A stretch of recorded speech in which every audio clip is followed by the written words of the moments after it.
Taisho-era Japan. A road cut through dark trees. The night should have been quiet. It was not. A cart lay tipped on its side in the mud. A lantern rolled and sputtered. Two travelers backed away with shaking hands, their faces pale in the small light. Between them and the trees stood a shape that moved too fast for a human. The demon's eyes gleamed, its mouth stretched wide as it smiled like it was tasting the air. "Please," one traveler whispered. "Please." The demon leaned in. Then the air above the road split open. It did not crack like lightning. It did not roar. It opened like a clean Tyrian cloth, neat and calm, as if someone had unzipped the sky. A man stepped out. He landed lightly, as if the ground was expecting him. He wore fine clothes that did not match this place or this time. He looked around with mild interest, like he had walked into the wrong room at a party. The demon snapped its head toward him at once. Its smile faded. The man's eyes moved from the demon to the frightened travelers and back again. He sighed, soft and patient. "Oh," he said, like he was disappointed. "You're one of those." The demon hissed and lunged. It never reached him.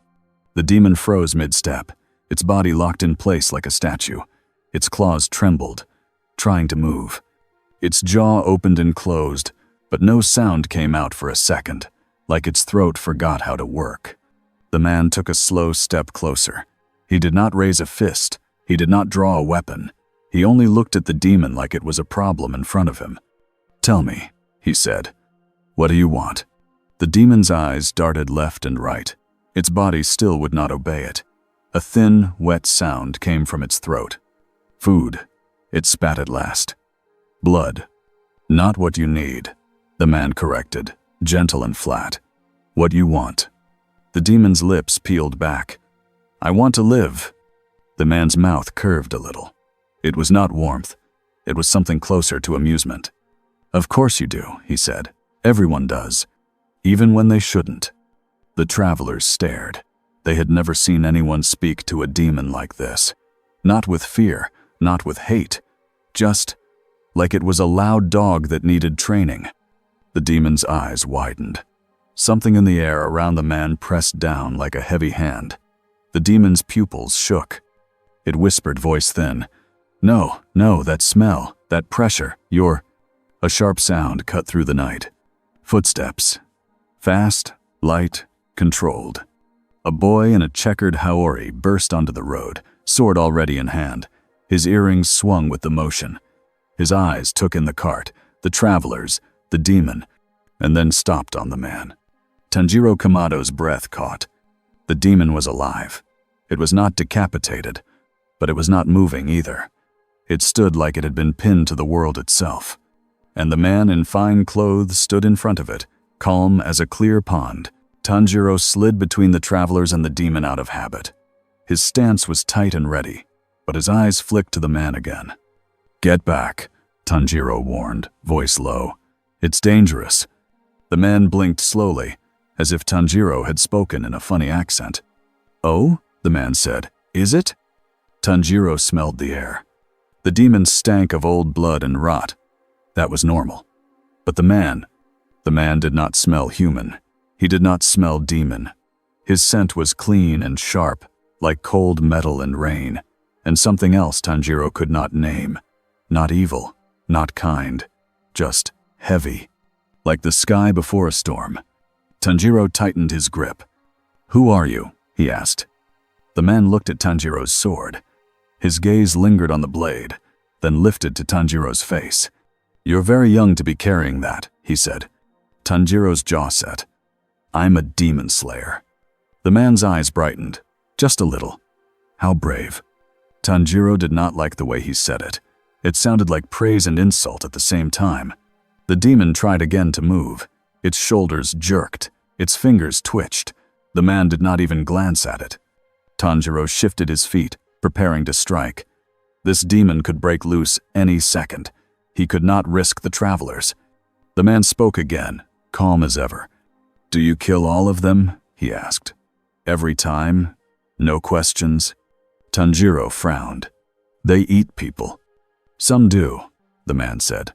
"Some were made, some were trapped, some were punished." His tone changed on the last word like he tasted it. The demon snarled and spat. "Don't listen to him. Kill me or I'll—" Tanjiro moved. He swung for the demon's neck. His blade stopped in the air. Not because it hit bone. Not because it hit a block. It stopped because it would not go forward. Tanjiro's arms shook with the effort. His eyes widened. He had never felt resistance like this. It was not a wall. It was a rule. He looked at the man. The man had not raised a hand. He only watched Tanjiro with a small, patient smile. "That's enough," the man said. Tanjiro's breath came fast. Panic rose in his chest. He forced it down. The man turned to the demon and finally looked at it. "You want to live," he said. "Fine. Then answer this." The demon's eyes darted. "If you had the choice," the man continued, "would you stay a monster?" The demon's lips trembled. Hate and fear twisted together on its face. I. It did not answer fast enough.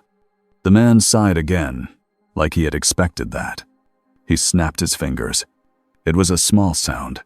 The demon's head came off cleanly, like the world itself had decided it was done. The body collapsed. The head rolled in the mud. The demon turned to ash without even getting a scream out. Tanjiro stared at the empty space where the demon had been. No sword had moved. No strike had landed. It was over. The travelers fell to their knees, sobbing. Tanjiro stayed standing, frozen for a different reason. The man looked at Tanjiro's face like he could read every thought there. Then he glanced at Tanjiro's sword again. "Tell me," he said softly, "who decided you get to be executioners?" Tanjiro opened his mouth.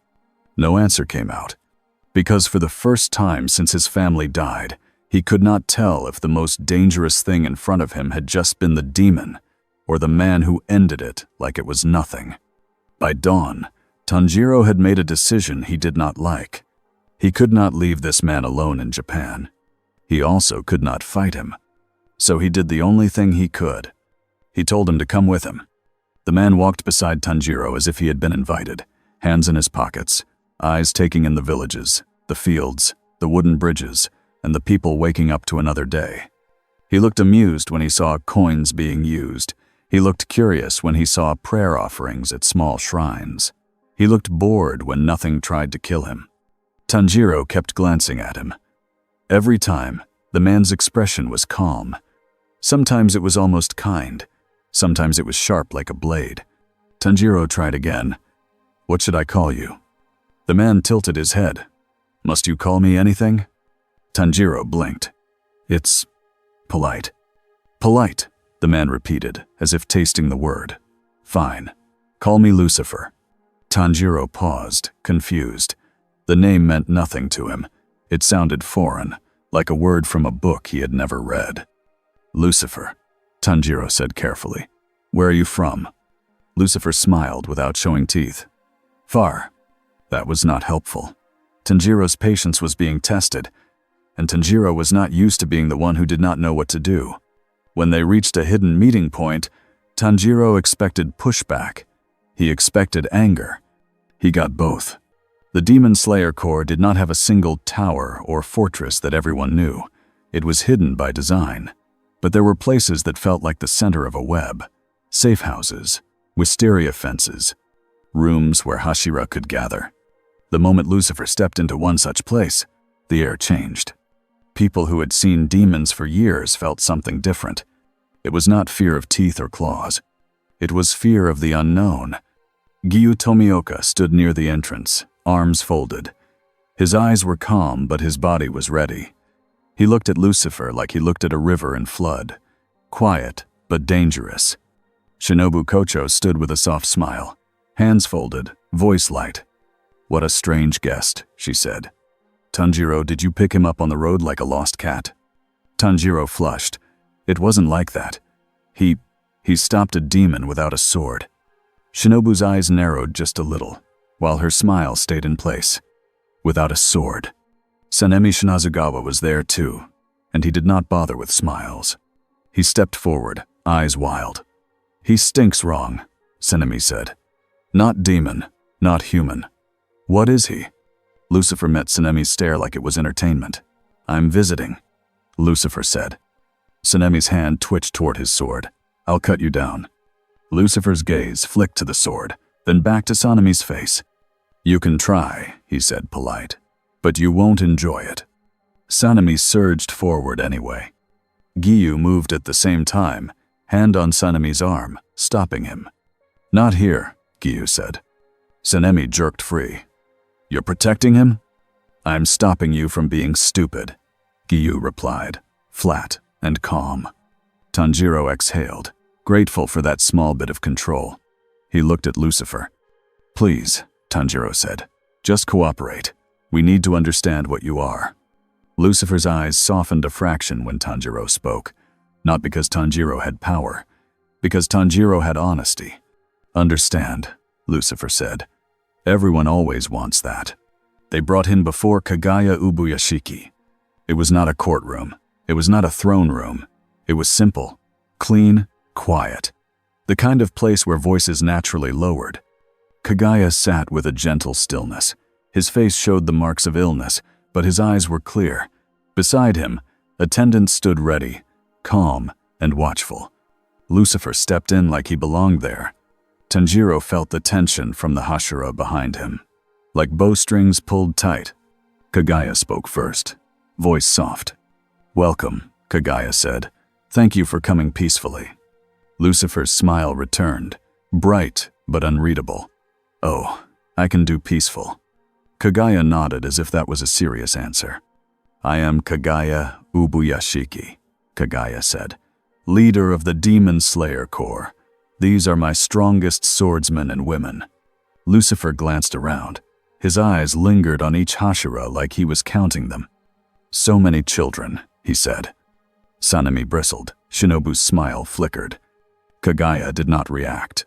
We have no choice, Kagaya said. Demons do not wait for our sons to become men. Lucifer's gaze settled back on Kagaya. Something shifted in his face. Interest, maybe. Respect, maybe. It was quick. Kagaya continued. Tanjiro says you defeated a demon without a Nichiren blade. I did, Lucifer said. And you did not harm the humans, Kagaya said. Lucifer tilted his head. Should I have? The room tightened again.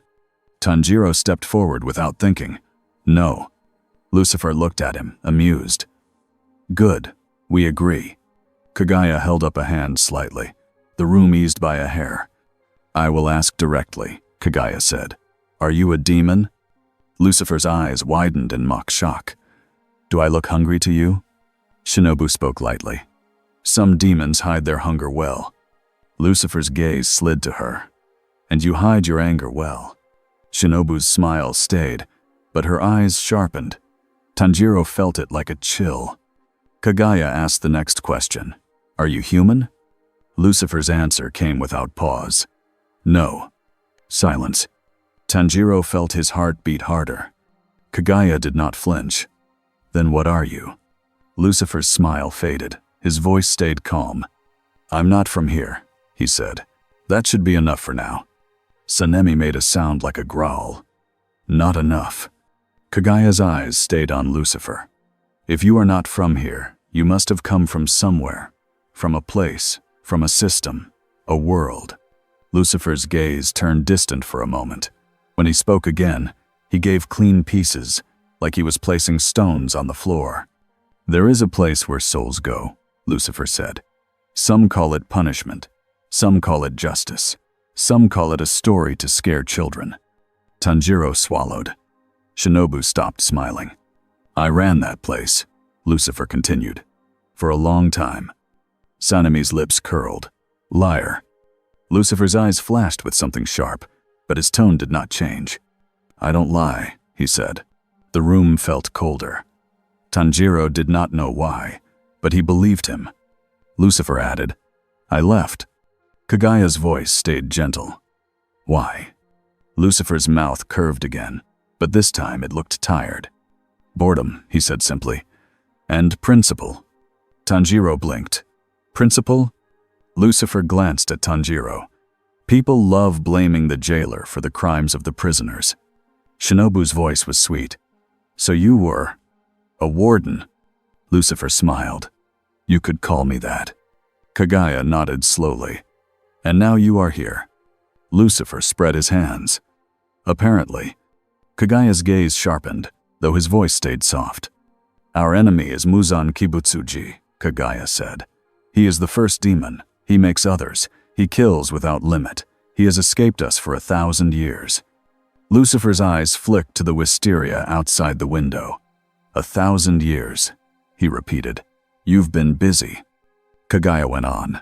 If you have the power we saw, you could end him. Tanjiro felt everyone's eyes shift to Lucifer. This was the real question. Lucifer looked back at Kagaya. Then he laughed quietly. It was not loud. It was not cruel, but it was the laugh of someone who had heard this request 1,000,000 times. You want to recruit me, Lucifer said. Kagaya did not deny it. I want to save lives. Lucifer nodded as if that was fair. And you'll tell yourself you're not using me. You'll call it ally and help. Sanemi snapped. If you can kill demons without a sword, do it, or leave. Lucifer turned to him. So direct, he said. I almost like you. Sanemi's eyes widened in anger. Don't. Giyu stepped forward, calm. If you refuse, Giyu said, we still need to know if you are a threat. Lucifer's gaze settled on Giyu. He studied him for a second. You don't speak much, Lucifer said. Giyu did not answer. Lucifer's smile returned. But you think a lot. Shinobu spoke again, still smiling. If you are not a demon, perhaps we can test it. Tanjiro tensed. Test? Shinobu's eyes cut to Tanjiro gently. There are ways. Kagaya lifted a hand again. We will not harm our guest, Kagaya said. Lucifer arched an eyebrow. Guest. Kagaya met his eyes. Yes. Lucifer's gaze softened a fraction. Fine. Kagaya continued. But I must ask you to do something for us. Lucifer tilted his head. A favor? Kagaya paused. The Hashira looked confused. Tanjiro blinked. What? Lucifer smiled wider now, like he had found something funny. People keep offering me money, Lucifer said. Beds, food, titles. I don't want those. Shinobu's smile returned, cautious. Then what do you want? Lucifer's eyes gleamed. A favor, he repeated. One day, when I ask. Sanemi snapped. No. Lucifer's gaze went to Sanemi. You don't even know what I'll ask. That's the point, Sanemi barked. Kagaya watched Lucifer quietly. Then he said, If you ask something evil, we will refuse. Lucifer nodded, satisfied. Good. At least you have a spine. Tanjiro's head spun. A favor? That sounded like a demon bargain from a story. But Lucifer did not feel like a demon. He felt like something older. Kagaya made a decision. You may stay under watch, Kagaya said. We will observe you. We will work with you if you allow it. And we will be ready if you become our enemy. Lucifer smiled. How very honest. Kagaya asked one more question, quiet but heavy. Do you believe in choice, Lucifer? Lucifer's smile turned almost gentle. It's the only thing I believe in. Tanjiro felt a small relief. Then Kagaya said, Then choose. Lucifer's eyes narrowed slightly. Choose what? Kagaya's voice stayed soft. Choose what you will be in this world. Lucifer stared at Kagaya for a long second. The air felt tight again. Then Lucifer looked away, like he did not want anyone to see what he felt. I'll stay, he said at last. For now. It was not a promise to help. It was not a promise to behave. It was a promise of presence, and for someone like him, that was already dangerous. That night, far from the core, Muzan Kibutsuji sat in a room with no candles. He did not need light.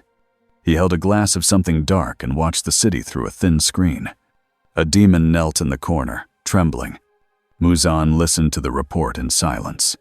The demon spoke of a tear in the sky, of a man who stopped a demon without touching it, of a pressure that made its blood feel like ice. Muzan's fingers tightened around the glass. He had felt it too, faintly, through the network of demons like a ripple through a pond. Not like a demon, not like a human. Something else had entered his world. Muzan's eyes narrowed. "Find him," Muzan said. The demon swallowed. "Yes, Lord Muzan." Muzan's voice was quiet. "Do not fight him." The demon blinked, shocked. Muzan leaned forward slightly. "Watch," he said. "Learn." He smiled then, small and cold. "And if he can't be controlled," Muzan whispered, "we will discover what he values, and we will use it." The first test came sooner than anyone expected. A few days after Lucifer arrived, a town held a night festival near a river. Lanterns hung in long lines. Families walked in simple clothes. Children ran with sweet buns in their hands. The Demon Slayer Corps had scouts nearby. Demons liked crowds. Demons liked noise. Tanjiro was there with Nezuko hidden. As always, he walked along the edge of the festival, nose working, eyes scanning. He felt uneasy for a different reason, too. Lucifer had said he would stay for now. He had not said where he would sleep. He had not asked for food. He did not seem to need rest. He appeared at strange times, like the night itself had invited him. Tanjiro spotted him near a bridge, leaning against the railing like he was watching a play. His posture was loose. His face looked bored. Tanjiro moved to him quickly. "Lucifer," he said, "you came." Lucifer glanced at him. "I heard music," he said. "I was curious." Tanjiro frowned. "Demons might come." Lucifer's eyes swept across the crowd. "I know," he said. Tanjiro hesitated. "Are you going to help?" Lucifer's mouth curved. "That depends," he said, "on whether you can amuse me." Tanjiro stared. "People could die." Lucifer's gaze sharpened. "Yes," he said, "they could. And you are already ready to die for them. That's interesting." Tanjiro did not like being treated like a lesson. Before he could reply, his nose caught it. Blood, rot, old hunger. Tanjiro's eyes snapped to the far side of the festival. Not one demon. Many. They moved through the crowd with practiced patience. Some had fake smiles. Some had calm eyes. They spread out, like they had rehearsed this. Tanjiro's stomach tightened. "This is organized," he whispered. Lucifer's eyes gleamed with interest now. "Ah," he said softly. "So your enemy is smarter than the ones on the road." Tanjiro moved. "Nezuko," he murmured, hand touching the box strap. Then he darted forward through the crowd. A scream cut through the music. A man fell. A demon's mouth was at his neck. Tanjiro's blade flashed. The demon's head flew. More screams rose. People shoved and ran. Lanterns toppled. A stall collapsed. The festival turned into panic. From above, on a nearby rooftop, Giyu appeared like a shadow, then dropped into the street with calm precision. On another roof, Shinobu landed light as a butterfly, smile gone now, eyes sharp. The Corps had expected trouble, but this was bigger. Demons struck in pairs. Some blocked exits. Some pushed people toward alleys. Tanjiro's mind raced. They're hurting them, he realized. Lucifer stayed by the bridge for one more heartbeat, watching. Then he stepped forward, and the air shifted. Tanjiro felt it even from far away, like pressure in his ears, like the world held its breath. A demon leapt toward a child. It froze midair. It dropped straight down like a puppet with cut strings, hitting the ground hard. The child screamed and ran. Tanjiro spun toward Lucifer. Lucifer walked into the chaos at a calm pace, hands still in his pockets, as if he did not care about the blades, the claws, the blood. Demons turned toward him. Tanjiro saw it in their faces first. Fear. Not fear of death. Fear of something that made them feel small. One demon snarled and rushed Lucifer anyway, throwing claws like knives. Lucifer did not move aside. He simply said, "Stop." The demon stopped. It stood inches away, shaking, eyes wide, mouth open. Lucifer leaned in slightly, like he was speaking to a rude guest. "Do you know who I am?"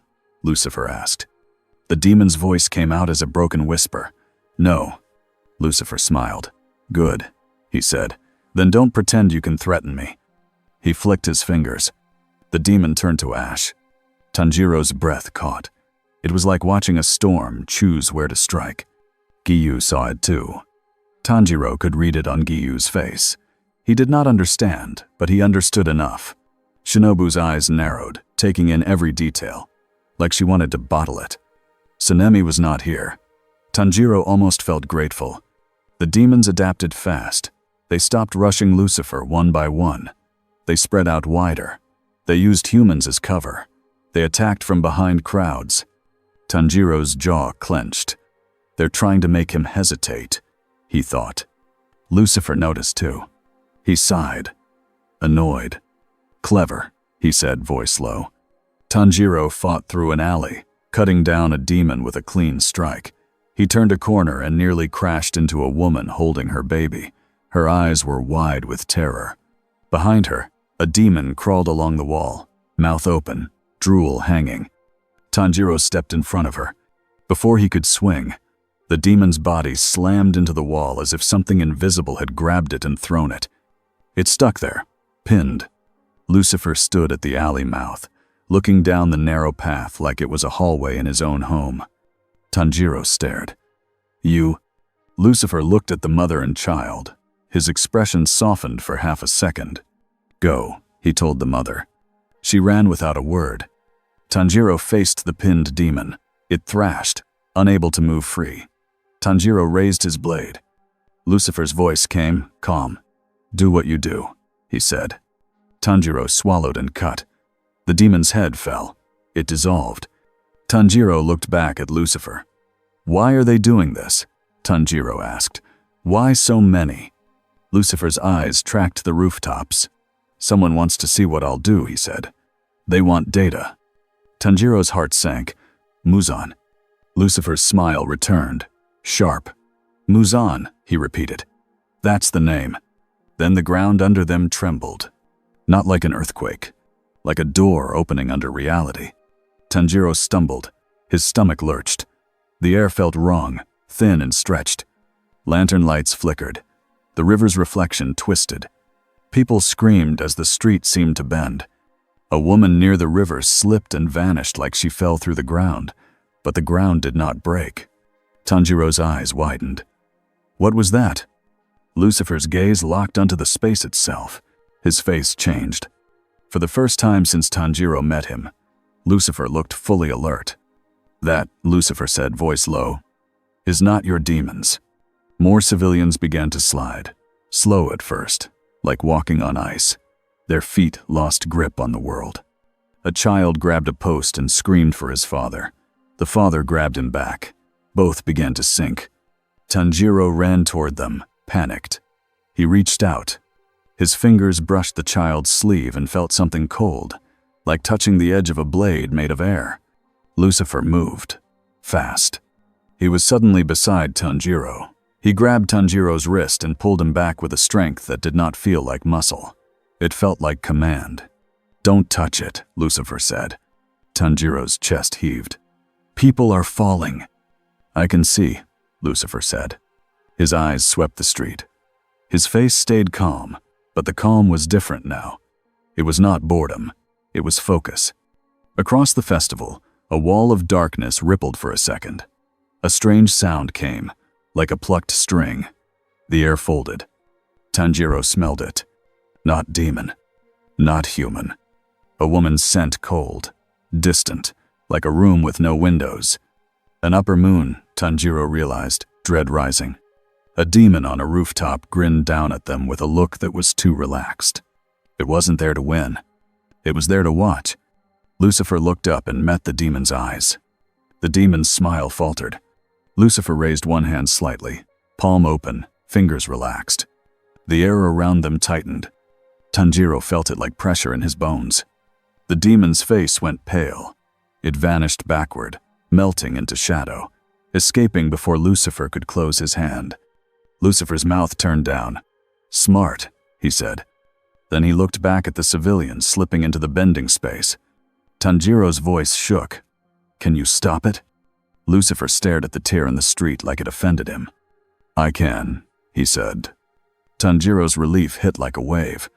Then Lucifer added, if I do it carelessly, I will cut them in half. Tanjiro froze. Lucifer's gaze snapped to him. Sharp. You wanted honesty, he said.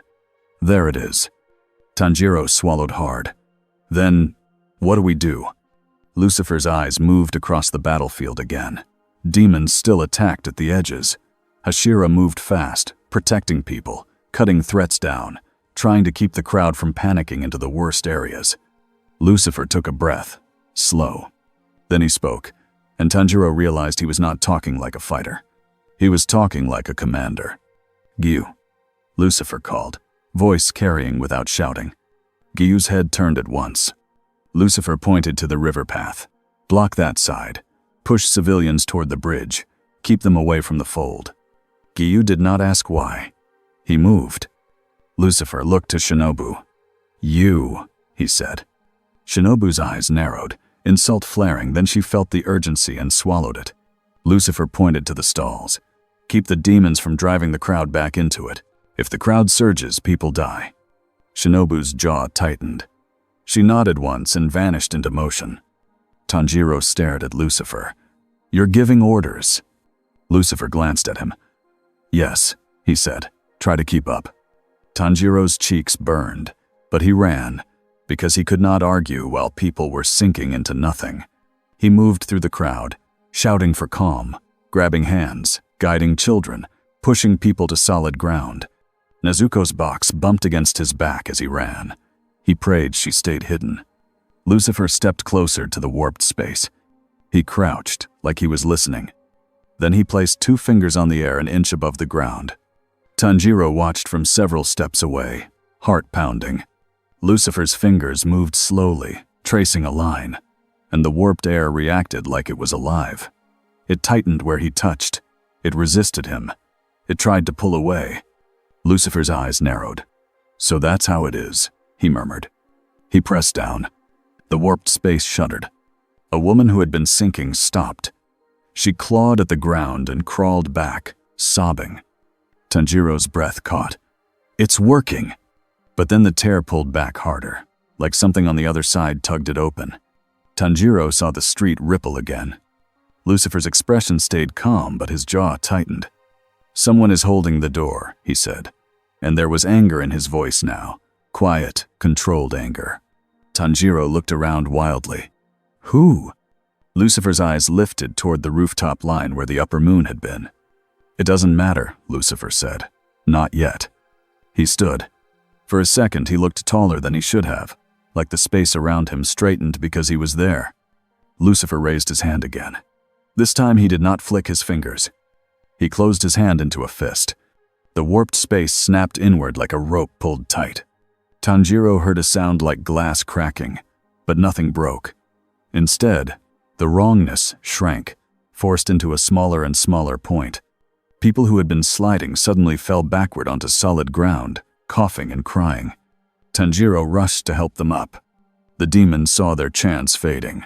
They attacked harder, hoping panic would return. Gyu cut through them with clean, fast strikes, water forms flowing like a moving wall. Shinobu danced through the chaos, poison blade flashing. Her smile gone, her eyes cold. Tanjiro fought too, moving from threat to threat. Then he looked back. Lucifer held the shrinking tear in his fist like he was holding a live coal.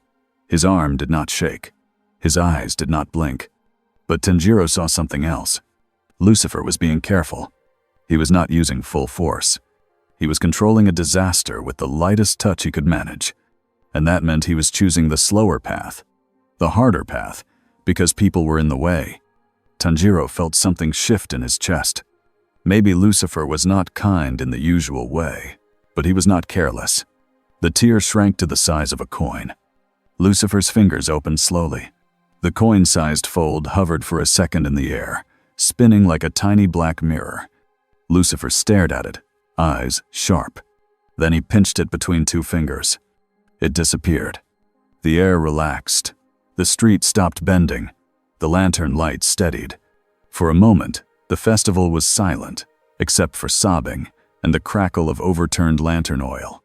Tanjiro stood in the ruined street, chest heaving, blade lowered. He looked at Lucifer. Lucifer dusted his fingers off like he had touched something dirty. Tanjiro took a step toward him. "What was that?" he asked. "That wasn't a demon art." Lucifer looked at Tanjiro, and Tanjiro felt the weight in his gaze again. "It was a door," Lucifer said. Tanjiro's stomach tightened. "A door to where?" Lucifer's smile returned, thin. "Somewhere that should not be touching your world," he said. Giyu walked up, eyes steady. He looked at the wrecked street, then at Lucifer. "You did this," Giyu said, not accusing, just stating fact. Lucifer glanced at him. "I fixed it," Lucifer corrected. Shinobu arrived next, breathing lightly, eyes bright with questions she did not ask yet. Tanjiro listened to the sounds of the town, survivors crying, parents calling children's names, corps members moving bodies and checking wounds. Then a cold feeling crawled up his spine. "This was a test," Tanjiro said quietly. Lucifer's eyes lifted toward the rooftops again, where the upper moon had escaped. "Yes," Lucifer said. "And your Muzan learned something tonight." Tanjiro swallowed. "What?" Lucifer's gaze slid back down to Tanjiro. It was almost amused again, but there was a warning under it.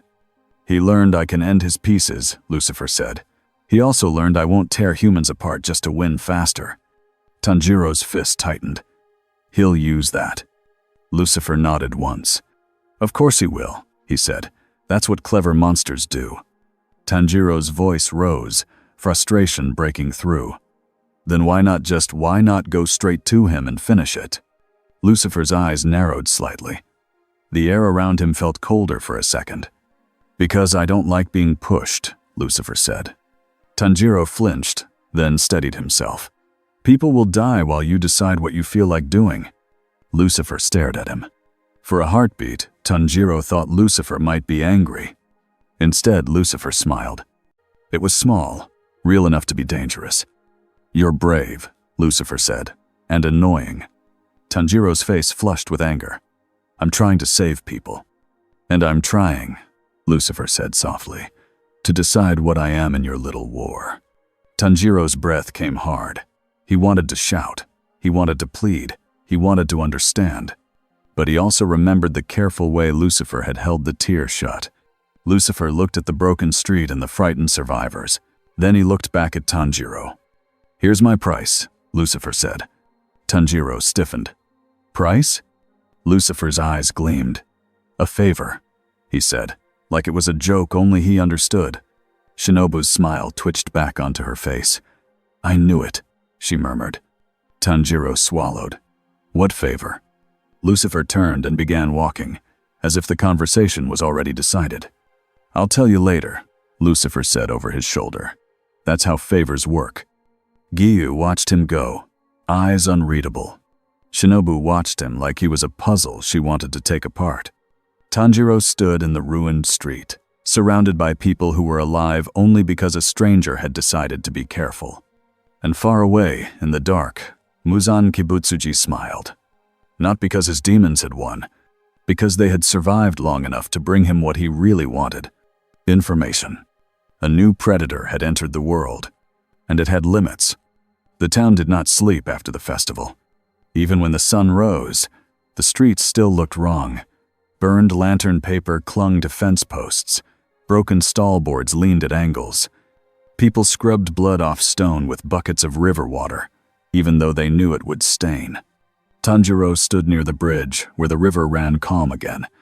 His hands smelled like smoke and iron. His throat hurt from shouting directions all night. He watched a father hug his son so hard the boy squeaked. The boy didn't complain. He just held on. Tanjiro swallowed. He had seen panic before. He had seen death before.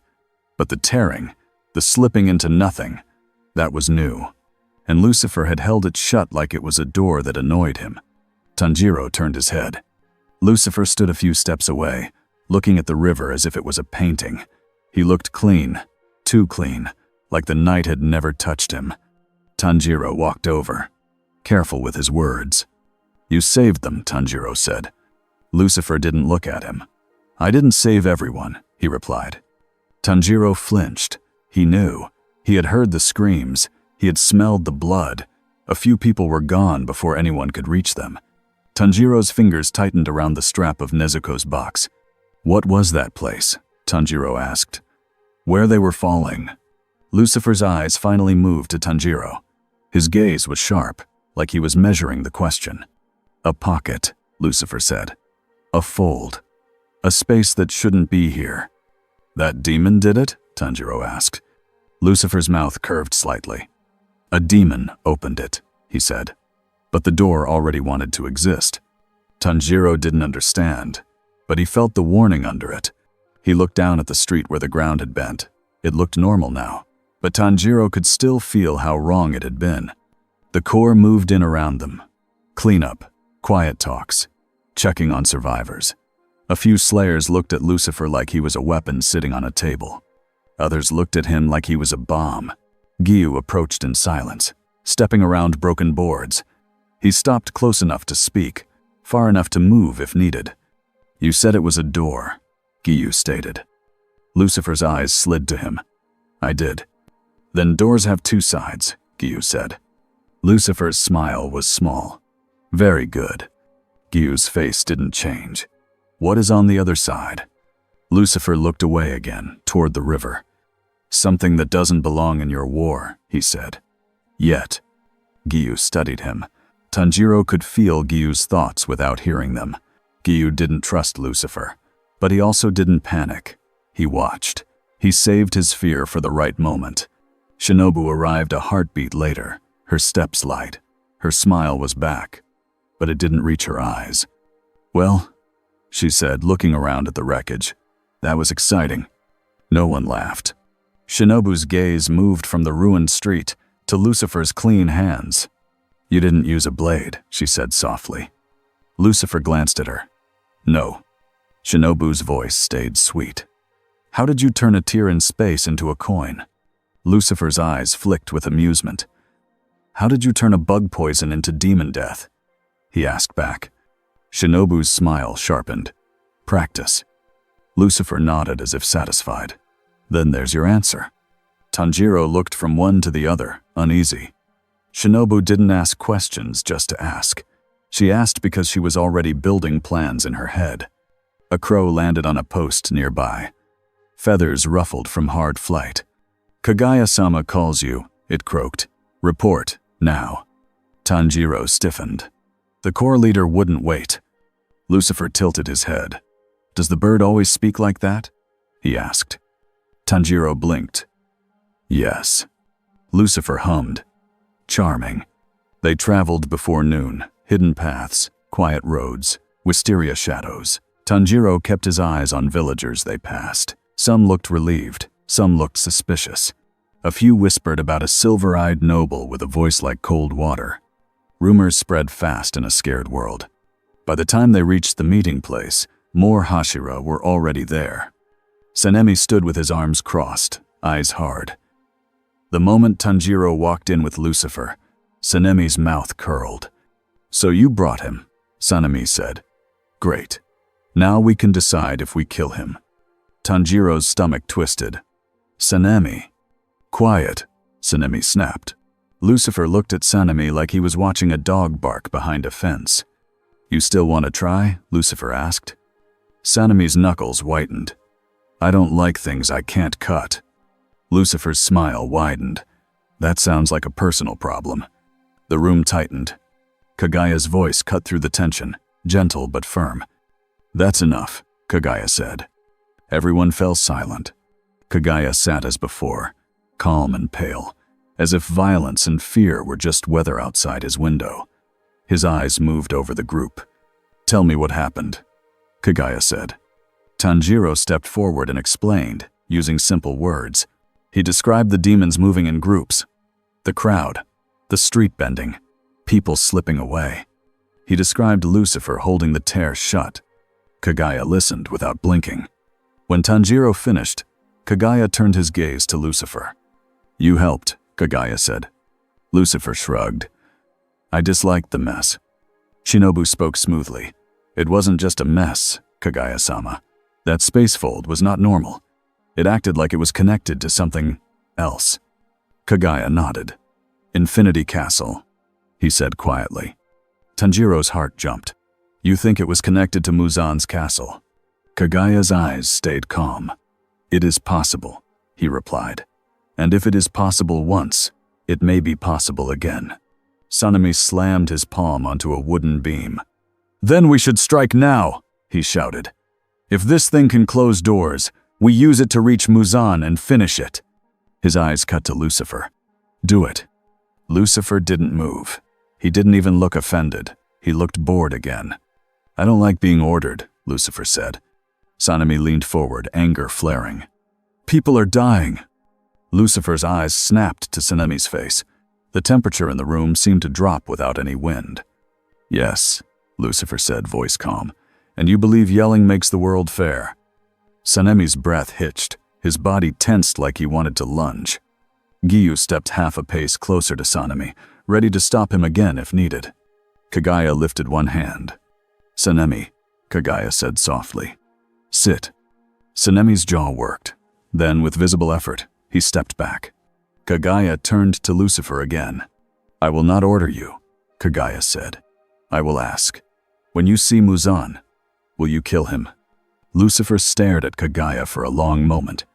Tanjiro held his breath. Lucifer finally spoke. If I kill him, Lucifer said, what happens next? The question landed like a stone. Shinobu's smile flickered. Next? She echoed. Lucifer's eyes moved across the room. Your core, he said. Your children with swords, your sickness, your grief, your anger. It doesn't vanish because one monster dies. Sanemi's face flushed. That monster makes more monsters. Yes, Lucifer said. And you've built your whole lives around fighting him. So tell me, when the enemy is gone, who will you be? Tanjiro's throat tightened. He hated that Lucifer's words made sense. He hated that they felt like a knife in the truth. Kagaya's voice stayed steady. We will be people who can finally rest, he said. Lucifer studied him. Will you? He asked quietly. Kagaya did not look away. We will try, he said. Lucifer's gaze softened for a brief second. Then it turned sharp again. And the demons? Lucifer asked. Not Muzan. The others. The ones made by force. The ones who regret. The ones who are hungry like a curse. Tanjiro's hand tightened on Nezuko's box strap. Kagaya answered carefully. We kill demons to protect humans, he said, but we do not enjoy it. Lucifer's eyes flicked to Tanjiro's box. Tanjiro felt his chest tighten. He stepped slightly, blocking the box with his body without thinking. Lucifer noticed. Of course he noticed. His voice came calm. You're hiding one, Lucifer said. The room went dead silent. Tanjiro's mouth went dry. Sanemi's eyes widened, then burned with rage. What did you say? Shinobu's smile vanished completely. Giyu's hand lowered toward his sword. Kagaya's gaze stayed gentle, but it sharpened.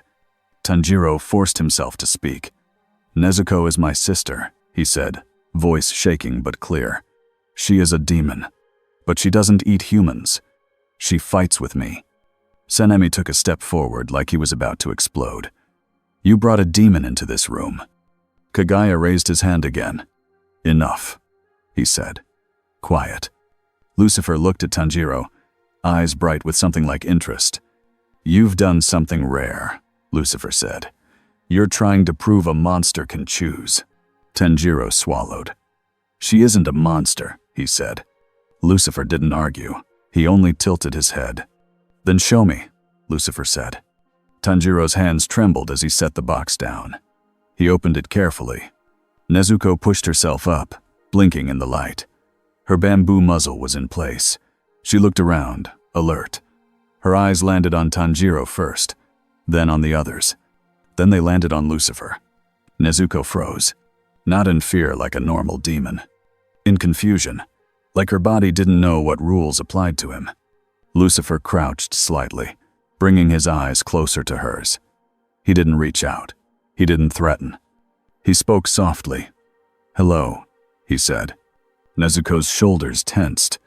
Then, slowly, she lowered her head, almost like a bow, but not from respect, from instinct.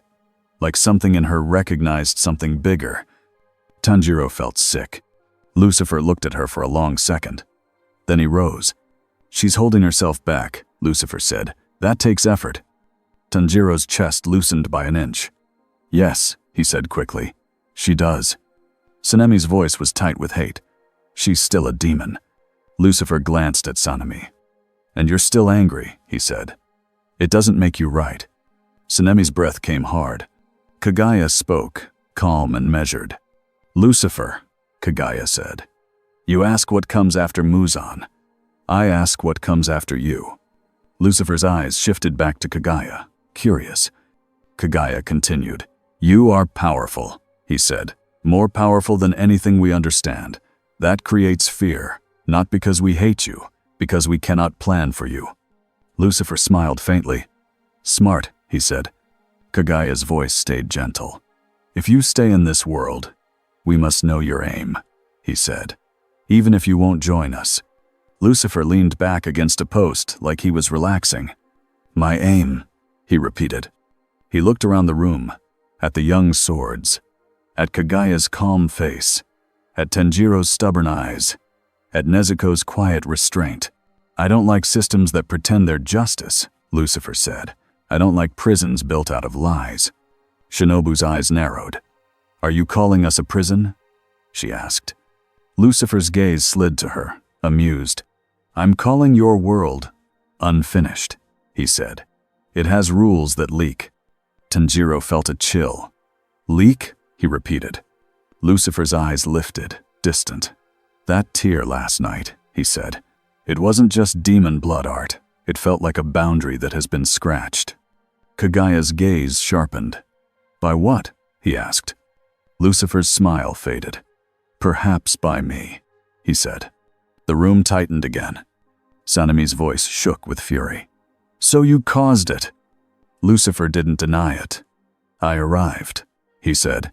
"Doors open when I move between places. That is, part of me." Tanjiro's chest tightened. He remembered the sky tearing like cloth. Kagaya's voice stayed calm, but it carried weight. "If your arrival damaged our world," Kagaya said, "then your presence might continue to do so." Lucifer's eyes held Kagaya's.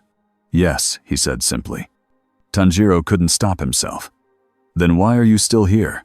he asked. Lucifer looked at Tanjiro with a sharp, almost pleased expression. "Because I heard your world scream," Lucifer said. "And I want to know who built a system where souls can be trapped like that." Tanjiro blinked. "Souls?" Lucifer's gaze turned cold. "The people who slipped," he said. "They didn't just fall into a room. They touched something deeper." Shinobu's voice was quieter now. "If you're right," she said, "then we need to understand it before it happens again." Lucifer's smile returned. Then, "Now you're thinking," he said. Kagaya nodded once. "Then we have a path," he said. "We will observe you. We will share information. And we will prepare." Lucifer nodded back, like he approved of the tone. Then he added casual as if he was asking for tea, "And I still want my favor." Tanjiro blinked. "You're serious about that?" Lucifer's eyes sparkled. "Always," he said. Shinobu's mouth twitched. "What if we pay you instead?" Lucifer glanced at her like she had offered him dirt. "Pay me?" he repeated. Tanjiro braced for anger, but Lucifer only looked amused. "No," Lucifer said. "Keep your coins, keep your praise, keep your fear. I'll take a favor." Sanemi muttered, "That's worse." Lucifer smiled wider. "Correct." That night, in a different part of the world, Muzan Kibutsuji listened to the same story from a kneeling demon who had survived long enough to report. The demon described the stranger's voice, the way demons froze, the way their bodies turned to ash without a blade. It described the space tear shrinking like a coin. Muzan's face stayed calm, but his eyes narrowed with interest. "So he is careful," Muzan murmured. The demon trembled. He looked at us like we were insects." Muzan stood and walked to the window. He watched the city lights, distant and small. "He didn't chase you," Muzan said. "That matters." The demon gulped. "He didn't." Muzan's lips curled into something that was not quite a smile. A creature with that power, Muzan said softly, who chooses restraint, is not a creature ruled by hunger. He turned. That means, Muzan continued, he can be tempted. The demon stared, confused. Muzan's voice stayed smooth. You cannot tempt a beast with a throne, he said, but you can tempt a man with purpose, or with boredom, or with pride. He paused. And if he truly cares about those humans, Muzan added, then we will show him humans that make him hesitate. The demon whispered, Will you fight him, my lord? Muzan laughed once, very softly. Fight him? Muzan repeated. Why would I do that? Muzan's eyes shone with cold intelligence. I will study him, he said. Then I will offer him something he cannot ignore. Elsewhere, hidden under layers of wisteria and secrecy, Tamayo sat at a small table with notes spread out like fallen leaves. Yushiro hovered nearby, eyes sharp, protective. Tamayo's hands were steady as she held a small vial of demon blood taken from the festival attack. It looked normal, thick, dark, but she could feel it. Something subtle, like a string pulling toward a place it shouldn't. Do you feel it? She asked quietly. Yushiro frowned. It feels wrong, he admitted. Tamayo nodded. It's like the blood remembers a door, she said. Yushiro's eyes narrowed. Infinity Castle? Tamayo's gaze drifted to the candle flame. Perhaps, she said. Or perhaps something else opened near it. Yushiro's jaw tightened. Is it that stranger? Tamayo didn't answer right away. She had lived a long time. She had seen strange things. But this felt different. This felt like a change in the world's shape, not just another demon trick. I don't know, Tamayo said at last. But if souls are getting caught. She trailed off, expression tense. Yushiro's voice rose with worry. Souls? He repeated. Tamayo looked at him. If the boundary between life and death is scratched, she said, then Muzan may try to use it. Yushiro swallowed. And if Muzan uses it? Tamayo's eyes hardened. Then killing him may not be enough, she finished. The next day, Tanjiro found Lucifer sitting alone under a tree, watching leaves fall as if he was counting them. Tanjiro approached slowly. Lucifer didn't look up. You're worried, he said. Tanjiro blinked. How do you know? Lucifer finally glanced at him. Your face, he said. It does that thing. Tanjiro frowned. My face? Lucifer nodded once, very serious. Yes. It becomes honest. Tanjiro's cheeks warmed with embarrassment, but fear pushed it away. Kagaya-sama thinks your presence might cause more tears, Tanjiro said. Lucifer's eyes narrowed slightly. He's not wrong, he said. Tanjiro's throat tightened. Then, maybe you should leave. Lucifer stared at him. For a second, Tanjiro thought Lucifer might laugh. Instead, Lucifer looked almost tired. I could leave, Lucifer said, and your world would go back to its usual suffering. Tanjiro's voice rose. People would stop disappearing into holes in the street. Lucifer's gaze sharpened. Would they? He asked. Tanjiro froze. Lucifer leaned forward, elbows on his knees, eyes intense now. Muzan felt the tear, Lucifer said. He tasted it. He will chase it. If I leave, he will still look for doors. Tanjiro swallowed hard. So, what do we do? Lucifer's smile returned, thin and dangerous. We learn, Lucifer said. We find the weak point in your world's rules. Tanjiro frowned. How? Lucifer's eyes turned distant again, like he was looking past the trees. I want to know who handles your dead, Lucifer said. Tanjiro blinked. The dead? Lucifer nodded. Your demons talk about souls, he said. Your slayers talk about peace. Your world prays at shrines. He looked back at Tanjiro. But last night, Lucifer said, voice low, I heard something screaming underneath it all. Tanjiro's skin prickled. You heard screaming? He asked. Lucifer's smile faded. Yes, he said. And I don't tolerate broken prisons. Tanjiro didn't fully understand. but he felt the direction. Lucifer stood, brushing imaginary dust off his clothes. "I'm going for a walk," Lucifer said. Tanjiro stiffened. "Where?" Lucifer looked at him, amused again. "Somewhere sacred," he said. "Somewhere old." Tanjiro stepped forward. "I'm coming." Lucifer's eyes sparkled. "Of course you are," he said like it was expected. That night, Lucifer left without ceremony. No goodbye. No promise. He simply wasn't there when Tanjiro checked the courtyard. Tanjiro's stomach dropped. He ran to Kagaya's attendants. He found Giyu in a quiet corridor. He found Shinobu near her bag of tools, already moving as if she had predicted this. "He left," Tanjiro said, breathless. Shinobu smiled lightly. "Did he?" she said. "Or did he simply stop standing where you wanted him?" Tanjiro clenched his fists. "We need to follow him." Giyu's eyes were steady. "We should," he agreed. "Not to stop him. To see where he goes." Shinobu's gaze sharpened. "And to make sure he doesn't bring something back," she added. Kagaya allowed it without protest. A small group left in the dark. Tanjiro, Giyu, Shinobu, Nezuko hidden close. They followed what they could. Footprints weren't helpful. Lucifer's steps didn't press into mud the way a normal man's would. But Tanjiro had his nose. He could track a scent that wasn't a scent. Cold metal and rain. A clean edge. It led them out of town, past fields, toward hills that rose like sleeping animals under the moon. The air grew cooler. The trees grew thicker. They passed small shrines along the road. Some had fresh offerings. Some were cracked and abandoned. Tanjiro felt the hairs on his arms lift. "This place," he whispered. "It feels heavy," Shinobu said, voice quieter now. Giyu didn't speak. He just watched the shadows. They reached an old cemetery near a shrine. Weather-worn stones stood like broken teeth. Wind moved through grass with a soft hiss. Lucifer stood in the center of it, hands behind his back, head slightly tilted as if listening to the ground. He didn't look surprised when they arrived. "You're late," Lucifer said. Tanjiro's anger flared. "You vanished." Lucifer glanced at him. "I walked," he replied.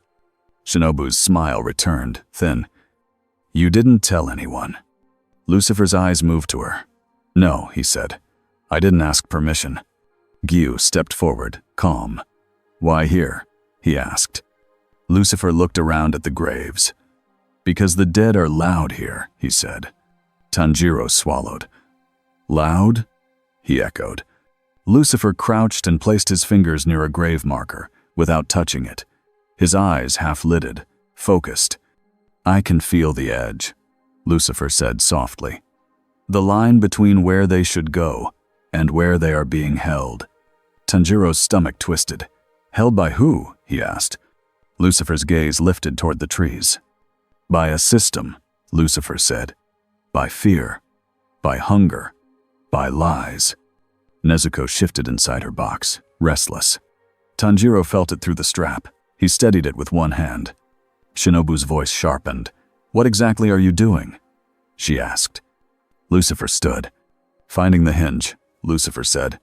Then the air behind him shivered. It was subtle at first, like heat above a stone path. Then the world bent. Tanjiro's breath caught. The grass near a grave marker flattened as if pressed by an invisible foot. A low sound hummed through the air, like a distant string being plucked. Shinobu's eyes widened. Not again. Giyu's stance shifted instantly, blade hand ready. Tanjiro stepped forward. "Lucifer," he warned. Lucifer didn't turn around. "I didn't do that," Lucifer said calmly. The space behind him split not as cleanly as the first time. This tear looked rougher, like it was forced open with dull nails. Darkness spilled out, cold and thick. Then something crawled through. It looked human, and it didn't. Its limbs moved wrong, jerking like a puppet. Its mouth was too wide. Its eyes were cloudy, like someone had painted over them. It wore the torn remains of a demon slayer uniform. Tanjiro's blood ran cold. Another shape followed, and another. Some wore old clothes. Some wore demon rags. Some wore nothing but dried skin and scars. They moved like they were being pulled by strings from the other side. Shinobu whispered, voice tight. "What are those?" Lucifer's eyes stayed steady. "Echoes," he said. "Broken pieces." Tanjiro's chest tightened. "Are they alive?" he asked. Lucifer's gaze flicked to Tanjiro. "Not in the way you mean," he said. The first echo raised its head toward them. Its mouth opened. A sound came out that was not a scream and not a voice. It was like a throat trying to remember words. Tanjiro's eyes stung. He stepped forward anyway. "Stop!" he shouted. The echo lunged. Giyu moved first, fast and clean. His blade flashed. The echo's head came off, and the body didn't dissolve like a demon. It fell, twitching, still trying to move. Giyu's eyes widened. "It's not dying," he said. Shinobu darted in, stabbing the body with poison out of habit. Nothing changed. Her smile vanished. "This isn't demon biology," she hissed. More echoes poured through the tier, stumbling into the graveyard, drawn toward warm life like starving animals. Tanjiro drew his blade, heart pounding. "Don't cut them," Lucifer said suddenly. Tanjiro froze mid-step. Lucifer's voice was sharp now, not bored. "You're chopping a puppet," Lucifer said, "not the hand holding the strings." Giyu's eyes snapped to Lucifer. "Then tell us what to do." Lucifer's gaze locked onto the tier behind the echoes. "Hold them back," Lucifer said. "Don't destroy what's left." Shinobu's jaw clenched. "With what?" she snapped. Lucifer's eyes gleamed. He stepped forward. The echoes lunged at him like a wave. Lucifer lifted one hand and spoke one word, quiet and cold. "Stay." The echoes froze. All of them. Every jerk. Every stumble. Every reaching claw. They locked in place like statues scattered across the graveyard. Tanjiro's breath caught. It was like watching time stop only for the dead. Lucifer walked through them, stepping between frozen bodies as if he was in a museum. He reached the tier. He stared into it. Tanjiro couldn't see inside clearly. He only saw darkness and a feeling like standing at the edge of a deep well. Lucifer's expression turned hard. "This is wrong," Lucifer said. Shinobu moved closer, keeping distance. "Who is doing it?" she asked. Lucifer didn't answer. Because the air above the tier shifted again. A presence arrived like a cold hand on the back of the neck. Tanjiro smelled it at once. Not like a normal demon. This scent was deep, old, like blood that had soaked into stone for centuries. Tanjiro's body tensed. "Upper moon," he whispered. A figure stepped out of the shadows between trees, not from the tear. Tall, still, calm. A demon with a sword at his side. Eyes that didn't look wild. Eyes that looked like they had seen too much. Kokushibo. Tanjiro's legs almost gave out. Fear hit him so fast it stole his breath. Giyu's grip tightened. Shinobu's eyes narrowed, cold and calculating. Kokushibo's gaze drifted over the frozen echoes first. Then it landed on Lucifer. He studied Lucifer like a scholar studying a rare weapon. "You are the anomaly," Kokushibo said. Lucifer turned slowly, like he was meeting a man at a party. "So you're one of Muzan's favorites," Lucifer said. Kokushibo didn't react. "Muzan-sama wants knowledge," he said. "He sends me to observe." Lucifer's smile was sharp. "He sent you because you won't panic," Lucifer said, "and because you'll survive long enough to report." Kokushibo's hand rested near his sword. "That depends," he replied. The graveyard felt too small for what stood inside it. Tanjiro's mind raced. Kokushibo was beyond them. He could sense it in his bones. Lucifer didn't look worried at all. Kokushibo's gaze flicked to Tanjiro, then to Nezuko's box strap. "A demon among slayers," Kokushibo noted. Tanjiro's blood ran cold. He stepped slightly, shielding Nezuko again. Lucifer watched that movement with interest, like he was noting it as evidence. Kokushibo's eyes returned to Lucifer. "You closed the fold in the town," he said. Lucifer nodded. "Yes." Kokushibo's voice stayed calm. "Can you open it?" Lucifer's eyes gleamed. "Can you stop asking questions?" he replied. Kokushibo's expression didn't change. "No," he said. Then Kokushibo moved. It was not a charge. It was a clean step that turned into a strike. His blade flashed toward Lucifer's neck. Tanjiro's heart screamed. But Lucifer didn't dodge like a normal person. The blade stopped. In the air, 1 inch from Lucifer's skin. Kokushibo's eyes widened a fraction for the first time. Lucifer stared at the halted blade like it was rude. "Your sword is very pretty," Lucifer said. "But it's still just a sword." Kokushibo pushed, his muscles strained. The blade wouldn't move forward. Tanjiro saw the air around the blade shimmer, like the world refused to allow the cut. Lucifer stepped closer, leaning in until the blade almost touched his cheek. "You're fast," Lucifer said. "That's impressive for a creature made of hunger." Kokushibo's jaw tightened. His eyes narrowed. He pulled his blade back and struck again, changing angle, speed, rhythm. Each strike stopped. Every time. The same invisible rule. Shinobu's breath hitched. Gyu's eyes narrowed, trying to understand the pattern. Tanjiro's chest pounded. He had never seen someone make a Hashira-level demon look like a beginner, and Kokushibo was far above Hashira. Lucifer wasn't fighting. He was deciding. Kokushibo shifted tactics. His blade cut the air, but instead of aiming only at Lucifer, he aimed at the ground near the tear. The strike landed. The earth split. The frozen echoes trembled as if their strings were pulled. The tear widened for a heartbeat, like it wanted to breathe. Tanjiro's eyes widened. He's trying to open it more. Lucifer's expression sharpened. "Ah," he said. "There it is." Lucifer lifted his hand, palm open toward the tear. The air tightened. The widening stopped, but the tear resisted. Something tugged from the other side again, rough and hungry. Lucifer's jaw tightened. He looked annoyed. Kokushibo watched him closely, like he was counting every sign of effort. "You hold back," Kokushibo said quietly. Lucifer's eyes cut to him. "Yes," Lucifer said. Kokushibo tilted his head. "Why?" he asked. Lucifer's gaze flicked to the frozen echoes. "Because those are not just bodies," Lucifer said. "There are pieces of people stuck in them." Kokushibo's eyes narrowed. "You care." Lucifer smiled, cold. "I dislike waste," he corrected. Kokushibo's grip tightened. Then Kokushibo did something Tanjiro didn't expect. He spoke, calm and precise. "Muzan-sama would like to offer you something," Kokushibo said.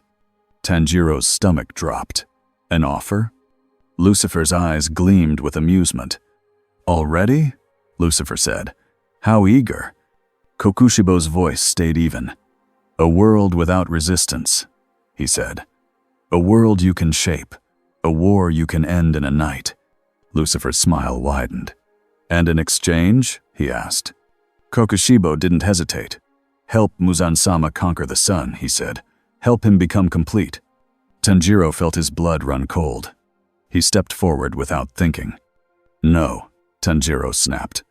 Kokushibo's gaze flicked to him, dismissive. Lucifer looked at Tanjiro with a faint smile, like he enjoyed the fire. Then Lucifer looked back at Kokushibo. Lucifer's voice turned gentle in the most dangerous way. "You think you can buy me," Lucifer said. Kokushibo's eyes didn't blink. "It is not buying," he said. "It is recognizing your nature."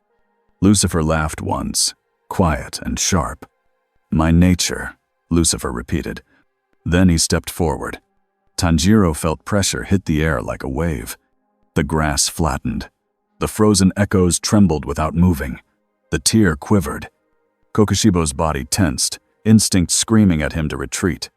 Lucifer leaned close enough that only Kokushibo could hear him clearly. "I don't belong to kings," Lucifer said softly. "I don't belong to gods. And I certainly don't belong to a frightened man hiding behind puppets." Kokushibo's eyes widened a fraction again. Lucifer lifted one finger and tapped Kokushibo's blade, lightly. The blade cracked. Not snapped in half, just cracked, like a stress line in glass. Kokushibo's breath hitched. Tanjiro stared, shocked. That sword had survived countless battles. Lucifer looked into Kokushibo's eyes. "Go back," Lucifer said. "Tell Muzan I heard him." Kokushibo's jaw tightened. He pulled back, slow, controlled. Pride fought fear on his face. He didn't run. He stepped into the trees and vanished like a shadow pulling itself into darkness. The graveyard went silent again. Tanjiro's lungs finally remembered how to breathe. Shinobu exhaled through clenched teeth. "So," she said softly, "he's negotiating now." Lucifer's smile faded. He turned back to the tier. "It's not a negotiation," Lucifer said. "It's a test." Giyu stepped closer, eyes steady. "Can you close it?" he asked. Lucifer stared into the darkness. "Yes," Lucifer said, "but not like the town." Tanjiro's throat tightened. "Why not?" Lucifer's voice lowered. "Because something is anchored on the other side," he said, "and it's using pieces of souls as nails." Tanjiro's stomach twisted. "That's horrible." Lucifer's eyes hardened. "Yes," he said. "Now you understand why I came here in the first place." Shinobu's voice was sharp again. "Then what do we do?" Lucifer looked over his shoulder at Tanjiro. "Your core wants a simple war," Lucifer said. "Kill the Demon King. End the night." Tanjiro swallowed. Lucifer continued. "But your world has a deeper wound now. If Muzan learns how to pull on it, he will do worse than kill." Tanjiro felt his hands shake. He thought of people slipping away like falling into a well. Lucifer turned back to the tier and raised his hand. This time, he didn't crush it into a coin. He spoke in a low, firm tone, like he was talking to a broken door. "Enough," Lucifer said. The tier shuddered. The darkness pulled back slowly, resisting like a stubborn animal. Lucifer's hand stayed steady. His jaw tightened, but his eyes did not waver. Tanjiro watched, realizing something that made his chest tighten. Lucifer was not struggling because he was weak. He was struggling because he was being careful again. Because souls were involved. The tier shrank. The echoes, still frozen, trembled one last time. Then the tier snapped shut with a soft sound, like a book closing. The air relaxed. Lucifer lowered his hand. For a second, he looked annoyed, not tired, not hurt. Just angry at the existence of a rule he didn't like. Tanjiro took a slow step forward. "Those echoes," he whispered. "What happens to them now?" Lucifer looked at the frozen bodies scattered across the graveyard. He snapped his fingers once. The echoes fell limp, like strings cut. Not into ash, not into nothing, into quiet. The air around them felt lighter. Tanjiro didn't know if that meant peace, but it meant the pulling stopped. Lucifer turned to Tanjiro. "That was your warning," Lucifer said. Tanjiro's throat tightened. "From Muzan?" Lucifer nodded. "He's learning," Lucifer said, "and he's not going to try to beat me with strength." Shinobu's eyes narrowed. "He'll use people," she said. Lucifer's smile returned, thin. "He'll use what I won't destroy," Lucifer said. Giyu's voice was flat. "Then you have a weakness." Lucifer looked at him, amused. "Everyone does," Lucifer replied. Tanjiro swallowed hard. "So what now?" he asked. Lucifer looked up at the night sky through branches. Then he said the words that made Tanjiro's stomach drop. "Now I find out who runs your afterlife," Lucifer said, "and why it's leaking into your streets." Shinobu's voice rose, sharp. "You can't just—" Lucifer's gaze cut to her. "Watch me," he said. Then he walked away from the cemetery as if the night belonged to him. Tanjiro stared after him, heart pounding. He realized the war had shifted. It wasn't just slayers versus demons anymore. It was also a battle over the rules of the world itself. And Muzan had just chosen his new battlefield. Back at the Corps' hidden grounds, the mood changed after the graveyard report. Tanjiro told Kagaya everything. The echoes, the tear, Kokushibo, the offer. Kagaya's face stayed calm, but his eyes grew heavier with each detail. "So Muzan has moved from fighting to bargaining," Kagaya said quietly. Shinobu folded her hands, smiled back again, but her eyes hard. "He always adapts," she said. "Now he has something new to exploit." Sanemi slammed his fist into his palm. This is why we don't let monsters walk around our world, he snarled, glaring at the empty space where Lucifer would have stood if he cared to attend. Giyu's voice was steady. He saved civilians, he said. He closed the tier. Sanemi snapped. He caused the tier. Tanjiro clenched his fists, caught between them. Kagaya raised his hand, stopping the argument before it grew into shouting. We cannot undo his arrival, Kagaya said. So we respond with what we have. His eyes moved to Tanjiro. Tanjiro, Kagaya said gently. You reached him more than anyone. Tanjiro swallowed. I don't know if I did, he admitted. Kagaya's voice stayed soft. You remind him of something he pretends he doesn't value, Kagaya said. Tanjiro blinked. What? Kagaya's eyes were kind. Choice, he said. Tanjiro felt his chest tighten. Kagaya continued. We will not chase Lucifer like an enemy, he said. We will not worship him like a god. We will stay ourselves. Shinobu's smile thinned. And we prepare for the worst, she added. Kagaya nodded. Yes, he agreed. Then, in a quieter voice, Kagaya added something that made Tanjiro's skin prickle. If Lucifer truly understands souls, Kagaya said, then Muzan will try to use souls as shields. Tanjiro's throat went dry. He thought of the echoes again. He thought of the tear widening like a mouth. And he understood the pivot. The next threat would not just be teeth and claws. It would be human lives used like locks and keys. 2 days later, Lucifer returned on his own terms. Tanjiro found him at a small shrine on the edge of a village. It was a simple place, a stone fox statue, a rope with paper strips, a wooden offering box. Lucifer stood in front of it, looking mildly unimpressed. Tanjiro approached carefully.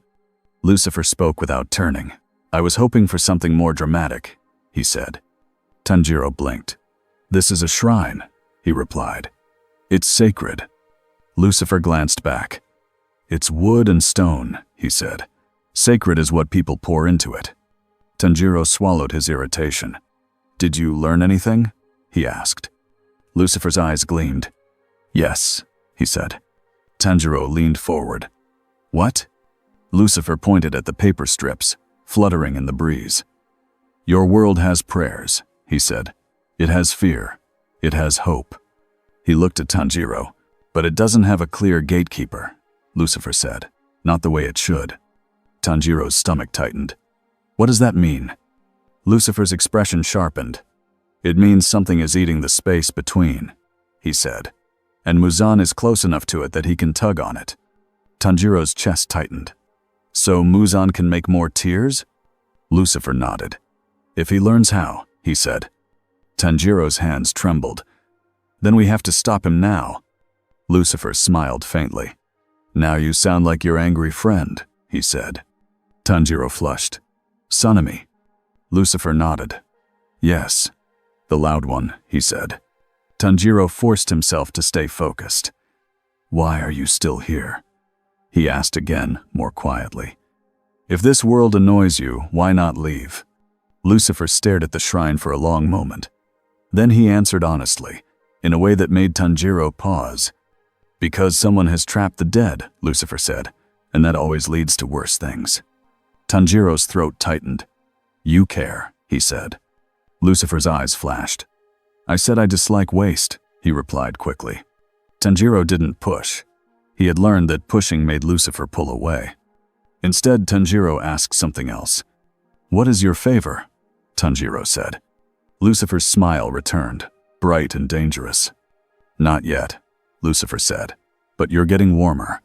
Tanjiro groaned under his breath. Lucifer heard it and looked pleased. Then Lucifer's gaze shifted past Tanjiro, toward the road. Someone's coming, Lucifer said. Tanjiro turned.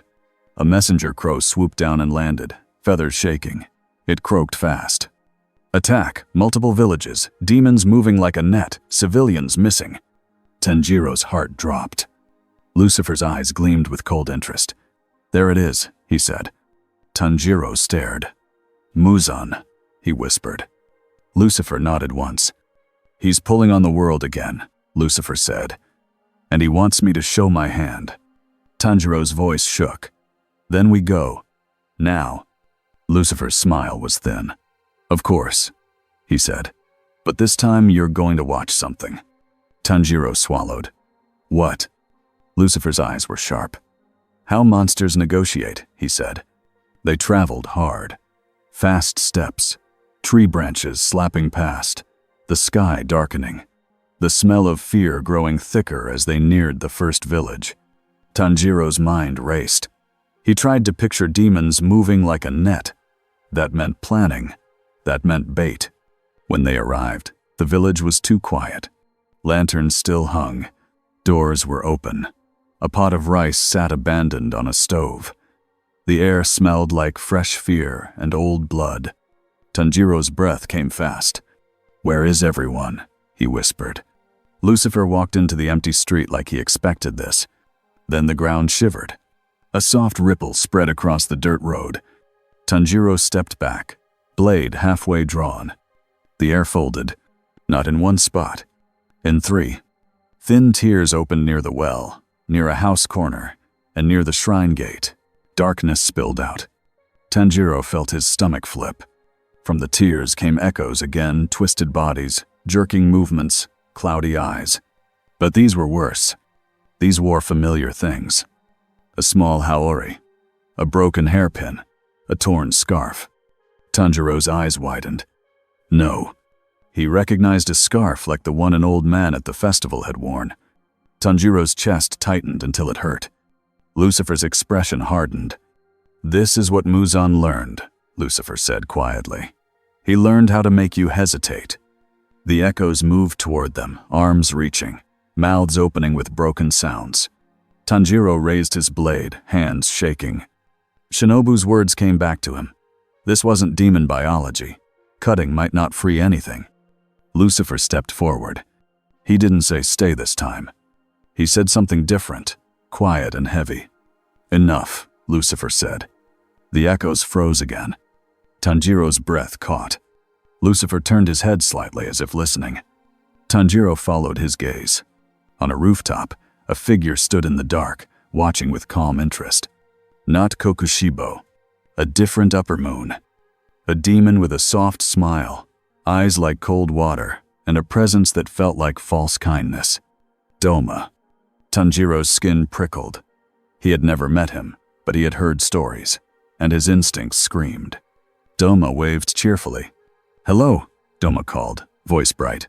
You're even prettier in person. Tanjiro's stomach twisted. Lucifer looked up at Doma. His face was calm, but his eyes were sharp.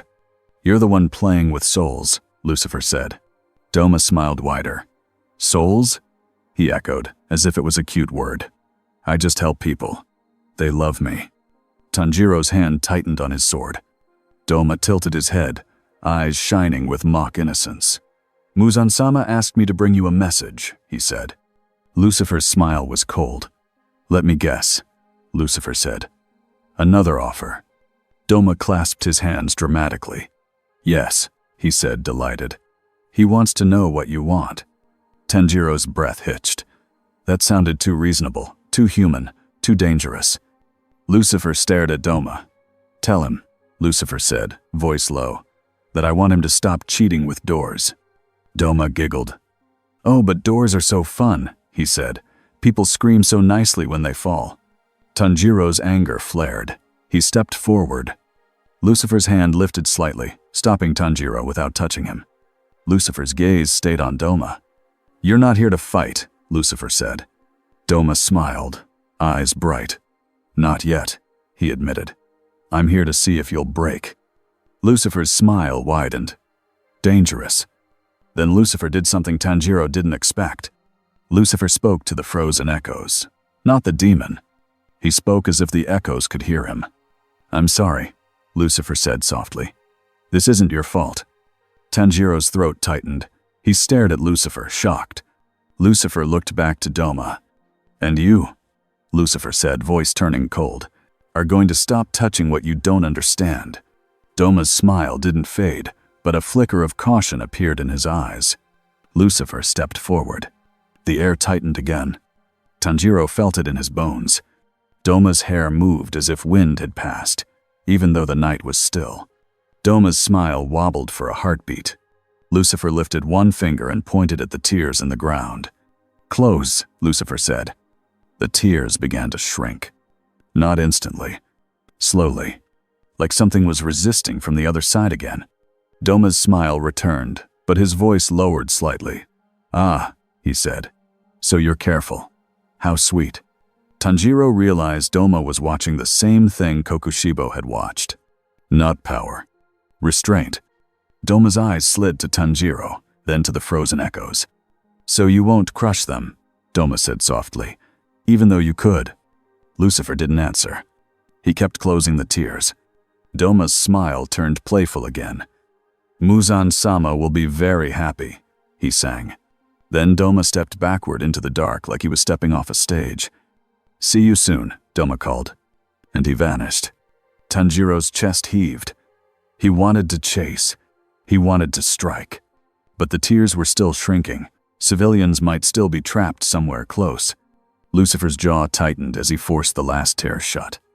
The darkness snapped away like a curtain pulled back. The village went quiet again. Tanjiro stared at the frozen echoes. "What do we do with them?" Tanjiro asked, voice tight. Lucifer's eyes stayed hard. "We don't destroy them," Lucifer said. "Not until we find the anchor." Tanjiro swallowed. "Anchor?" he repeated. Lucifer looked at him. "The thing tying them to the door," Lucifer said. "Break that, and the pieces can go where they were meant to go." Tanjiro felt sick. "And if we don't?" he asked. Lucifer's smile was thin. "Then Muzan will keep using them," Lucifer said. Tanjiro's fists clenched. He understood now. This was Act 4 becoming huge. This was Muzan changing the rules. Lucifer turned and started walking deeper into the village, toward the shrine gate. Tanjiro followed. "Where are you going?" Tanjiro asked. Lucifer's eyes were fixed ahead. "To the hinge," he said. Tanjiro's stomach tightened. "You said that before." Lucifer nodded. "And now Muzan is pointing at it for me," he said. "He thinks he's clever." Tanjiro looked at the quiet homes, the abandoned rice pot, the hanging lanterns that swayed without wind. He felt fear, but under it, something else grew. Determination. If Muzan was going to use people like locks, then Tanjiro would become the hand that pulled them free. Lucifer stopped at the shrine gate. He looked up at the rope and paper strips. For a second his face softened, almost thoughtful. Then his eyes went cold again. "This world is leaking," Lucifer said quietly. "And your demon king is learning how to drink from the leak." Tanjiro's voice was small. "Can we stop him?" Lucifer glanced at him. His smile returned, sharp and bright. "We can," Lucifer said, "but it will cost you." Tanjiro's heart pounded. "Cost what?" Lucifer's eyes gleamed. "My favor," Lucifer said. "Soon." Tanjiro swallowed hard. He didn't know what that meant, but he knew one thing now. Lucifer wasn't just a stranger with power. He was a force that had noticed the cracks in the world. And Muzan had noticed him right back. The night stretched on, and somewhere far away, a demon king smiled, because his new game had begun. Weeks passed after the night the village gates became doors. The world did not return to normal. It learned a new kind of fear. Small tears happened in quiet places. A crack of wrong air in a back alley, a ripple near a graveyard stone, a thin bend near a river where people had drowned long ago. Most people never saw it, but the Demon Slayer Corps did. And once you notice something like that, you never forget it. Tanjiro became the first to spot the signs. He could smell panic before it started. He could feel when the air turned thin, when the street felt like it might slip, when a demon attack was not just a hunt, but a setup. Lucifer was around, but never the way the Corps wanted. Some nights he sat on a roof and watched. Some mornings he appeared in a shrine yard like he had been there for hours. When asked where he slept, he answered with a smile and said, "Somewhere you can't lock." The Corps tried to build rules anyway. Kagaya gave calm orders. Evacuate fast. Keep crowds away from the weak spots. Do not chase a retreating upper moon if civilians are in danger.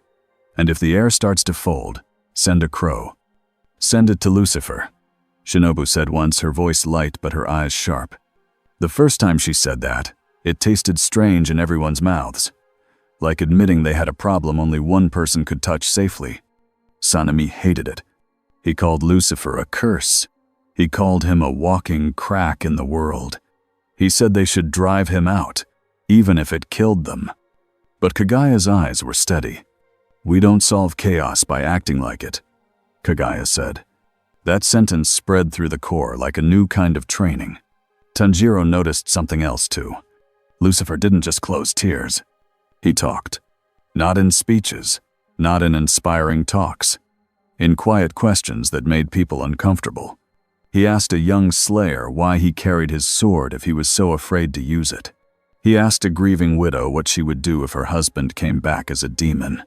He asked Tanjiro, one afternoon, "If your sister had to choose between hunger and love, what would you do?" Tanjiro's answer came without thought. "I would stay with her," he said. "I would help her choose love." Lucifer's eyes stayed on him for a long second. "You really believe people can choose?" Lucifer said. Tanjiro nodded. "Yes." Lucifer's smile was small. "That's rare," he said. "Don't lose it." Shinobu watched these talks like a scientist watching a new chemical reaction. She and Tamayo began meeting more often, quietly, with Kagaya's permission. They traded notes. They studied demon blood taken near tears. They tested wisteria, inks, and paper strips from shrines. They tried to see if anything could mark a weak spot so the Corps could react faster. They learned one thing quickly. They could not close a door, but they could sometimes stop it from widening. That mattered. It gave the Corps a role in a fight that could have become only Lucifer's. And Lucifer noticed that too. One night, after Shinobu's team held a small tear steady long enough for Lucifer to arrive and seal it, Shinobu offered him a pouch of coins with a bright smile. "For your trouble," she said. Lucifer looked at the pouch like it was a dead insect. "No," he said. Shinobu's smile didn't move. "Then what do you want?" she asked. Lucifer's eyes gleamed. "A favor," he said. Shinobu's smile tightened. "Of course," she murmured. "What kind?" she asked, too casually. Lucifer leaned in slightly. "One I haven't chosen yet," he said. Shinobu's eyes sharpened. Tanjiro, watching from the side, felt his stomach twist. The running joke wasn't funny anymore. Not because Lucifer sounded evil, because a favor from someone like him could be anything. Kagaya asked Lucifer to speak with him alone. It happened in the garden, where the air smelled of wisteria and clean soil. Kagaya sat with his hands resting on his lap. He looked weak, but his gaze was steady. Lucifer stood a few steps away, posture loose, like he didn't need to sit. "You're building new rules," Lucifer said, glancing at the training yard beyond the garden wall. "You're adapting." Kagaya nodded. "We have to," he replied. Lucifer's eyes flicked to Kagaya's face, to the marks of illness. "You're dying," Lucifer said plainly. Kagaya did not flinch. "Yes," he said softly. Lucifer tilted his head. "And you still make plans," he said. Kagaya smiled a little. "Because others will live," he answered. Lucifer's gaze stayed on him. Kagaya spoke carefully. "I will not ask you to join the Corps," he said. "You would refuse. And if you agreed, it would change what you are." Lucifer's mouth curved. "Smart," he said. "But I will ask you something else," Kagaya continued. Lucifer's eyes sharpened. "Here it comes," he said. Kagaya's voice stayed gentle. "If Muzan offers you a deal," Kagaya said, "please tell me before you answer." Lucifer laughed once, quiet and sharp. "You think I would take his deal?" he asked. Kagaya met his eyes. "I think Muzan will shape a deal around you," Kagaya said. "He is very good at that." Lucifer's smile faded. For a moment his face looked older than it should have. "He will try," Lucifer admitted. Kagaya went on. "If you refuse," Kagaya said, "he will hurt people to prove you are lying. If you accept, he will hurt people to prove you are like him." Lucifer's eyes narrowed. "So either way, he'll hurt people," Lucifer said. Kagaya nodded. "Yes," he replied. Lucifer looked away toward the wisteria. His voice lowered. "I know that game," he said. Kagaya's tone stayed steady. "Then let us play it together," he said, "with trust." Lucifer glanced back. "Trust," he repeated. Kagaya's eyes were kind. "With limits," he said. Lucifer stared at him for a long second, then smiled faintly. "That might be the first honest offer I've heard in this world," Lucifer said. Kagaya's breath was quiet. "Then you understand why I lead it," he replied. Far away, in rooms where sunlight never touched, Muzan listened to reports and smiled. He did not act like a man who feared Lucifer. He acted like a man who had found a new lever. He summoned Nakime. The Infinity Castle's soundless keeper stood with her biwa in hand, eyes empty and loyal. Muzan spoke softly. "The tears," he said. "How often now?" Nakime answered without emotion. "More often," she said. "The weak points appear where death is heavy." Muzan's eyes narrowed. "And the stranger closes them," he said. "Yes," Nakime replied. Muzan's fingers tapped once on the arm of his chair. "He closes them carefully," he said. Nakime's face didn't change. "Yes," she said again. Muzan smiled. "Then he has a rule," Muzan murmured. "He won't sacrifice humans for speed." Nakime's biwa string twitched as her fingers moved. A quiet note filled the room. Muzan leaned forward. "We will make him choose," Muzan said.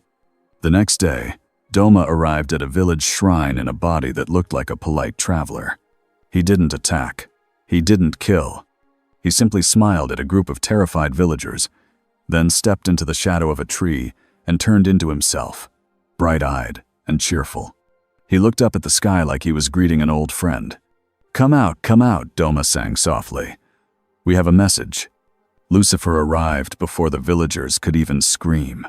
Not running, not flying, just there, as if the world decided he should be. Tanjiro and Giyu arrived minutes later, breathless, blades ready. Doma clapped his hands. "Wonderful," he said. "Everyone's here." Tanjiro's jaw tightened. "What do you want?" he snapped. Doma tilted his head at Tanjiro like Tanjiro was a child being rude. "I want to talk," Doma said. "Talking is nice." Lucifer's voice was calm. "No one believes you," he said. Doma smiled wide. "Muzan-sama offers you a meeting," he said, eyes shining. "A private one. No slayers. No noise." Tanjiro's stomach dropped. "Don't go," he whispered, not to Doma, but to Lucifer. Lucifer glanced at Tanjiro. His expression was unreadable. Doma continued, cheerful. "Muzan-sama says he can help fix your little door problem," he said. "He says he has experience." Lucifer's eyes narrowed slightly. "Experience with breaking things," Lucifer said. Doma giggled. "Breaking, making, reshaping," he said. "It's all so creative." Lucifer's gaze hardened. Doma's smile softened into something almost sincere, which made Tanjiro feel sick. "Muzan-sama doesn't want to fight you," Doma said. "He wants to understand you, and he wants you to understand him." Tanjiro's hands shook with anger. "He kills people," Tanjiro said. "There's nothing to understand." Doma looked delighted by Tanjiro's fire. "Ah," he said. "You're sweet." Lucifer's voice cut through, quiet and cold. "Tell him I'll meet," Lucifer said. Tanjiro felt his chest drop. "Lucifer." Lucifer didn't look at him yet. He stared at Doma. "But not alone," Lucifer added. Doma blinked, smile still in place. "Oh?" he said. Lucifer's eyes flicked to Tanjiro. "He comes," Lucifer said. Tanjiro's breath caught. "Me?" he asked. Lucifer nodded once. "Yes," Lucifer said. "Because you annoy me into doing the careful thing." Doma's smile widened again, sharp. "How precious," he said. Giyu stepped forward. "If he goes, I go," he said. Lucifer glanced at Giyu. "No," he said simply. Giyu's eyes narrowed. Lucifer's gaze stayed calm. "If Muzan sees too many swords, he'll do something stupid," Lucifer said. "And by stupid, I mean clever." Giyu's jaw tightened, but he didn't argue. He could read the logic even if he hated it. Doma bowed a little, playful. "As you wish," he said. "Tonight, when the moon is highest." He vanished into the trees like laughter fading. That night, Tanjiro's stomach wouldn't settle. Kagaya did not forbid him from going. Kagaya only held Tanjiro's gaze with quiet seriousness. "Remember who you are," Kagaya said. Tanjiro nodded. "I will," he promised. Lucifer met Tanjiro at the edge of a forest where the air already felt thin. Tanjiro's hand rested on Nezuko's box strap. He wanted her close, but hidden. Lucifer glanced at the box and said nothing. The air rippled once, and the world opened.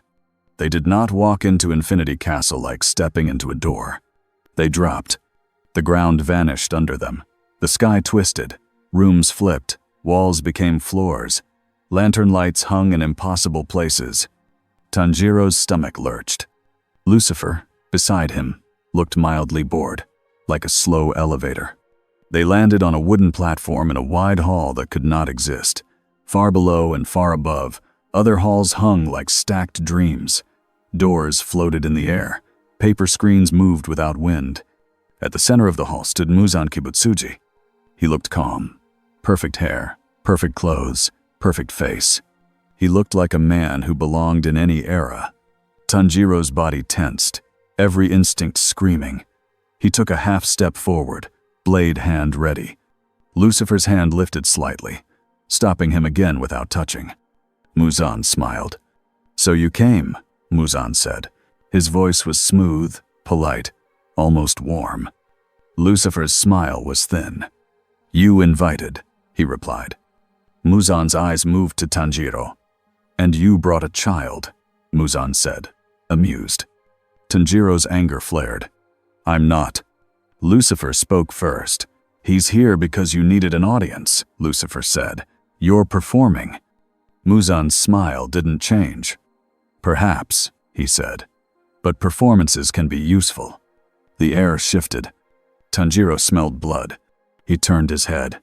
Along the edges of the hall, behind paper screens, shapes lay on the floor. People, bound, breathing, alive. Tanjiro's chest clenched. "Hostages?" he whispered. Muzan's eyes glittered. "Guests," he corrected gently. Tanjiro's grip tightened on his sword. His knuckles whitened. Lucifer's gaze swept the room. His expression stayed calm, but his eyes sharpened. "You brought humans into your home," Lucifer said, "to feel safe." Muzan's smile softened. "No," he said. "I brought them because you are careful." Tanjiro felt cold crawl up his spine. Muzan continued, voice even. "I watched you," he said. "You closed the tears slowly to avoid harm. You held the fold like it was fragile." He looked at Lucifer with something like respect. "You value something," Muzan said. "You don't pretend you don't." Lucifer's smile was cold. "Congratulations," Lucifer said. "You noticed the obvious." Muzan's eyes narrowed slightly at the insult, but he stayed composed. "I can help you," Muzan said. Tanjiro's stomach twisted. "Don't listen," he hissed, barely able to hold the words in. Muzan spoke as if Tanjiro wasn't there. "This world's boundary is broken," Muzan said. "Your arrival scratched it. My network can touch it. Nakime can move through it." Lucifer's eyes narrowed. "So you want credit for the mess you're using," Lucifer said. Muzan nodded once, as if that was fair. "I want an agreement," Muzan said. "A simple one." Lucifer tilted his head. "Go on," he said. Muzan's voice turned gentle, like a teacher explaining. "Help me conquer the sun," Muzan said. "Help me become complete." Tanjiro's breath caught. His anger rose like fire. He opened his mouth. Muzan's eyes snapped to him. Tanjiro froze. It was not a spell. It was pressure. The old terror in demon blood. The memory of being prey. Lucifer stepped slightly in front of Tanjiro. The pressure vanished. Muzan's smile returned. "In return," Muzan said, "I will stabilize the boundary. No more tears, no more echoes, no more trapped souls." Tanjiro's chest tightened. Muzan said it so smoothly, like he was offering medicine. Lucifer stared at him. "And if I refuse?" Lucifer asked. Muzan's gaze drifted toward the paper screens. A faint biwa note sounded somewhere far above. One of the paper screens slid open. Behind it, Tanjiro saw a tear in the floor, small but growing. A dark fold, a hungry crack. The human nearest it began to slide. Their nails scraped wood. Their mouth opened in a silent scream. Tanjiro lurched forward. Lucifer raised one finger. The person stopped sliding. The tear stopped widening. Lucifer held it with almost no visible effort, but Tanjiro could feel the focus in the air. Muzan's smile sharpened. "You see," Muzan said softly, "you can stop it, but you can't stop it everywhere, not forever." Tanjiro's voice shook. "You're using them," he whispered, disgusted. Muzan looked at Tanjiro, calm. "I am protecting my future," Muzan said. "The way you protect yours." Tanjiro's anger flared. "Don't compare." Lucifer spoke, cutting clean through. "This is your deal," Lucifer said, voice low. "Become a god of hunger and pretend you're doing me a favor." Muzan's eyes narrowed. "God," he repeated, amused. "No, just free." Lucifer's smile turned dangerous. "Free," Lucifer echoed. "You wouldn't know the word if it bit you." Muzan's gaze stayed steady. "And you do?"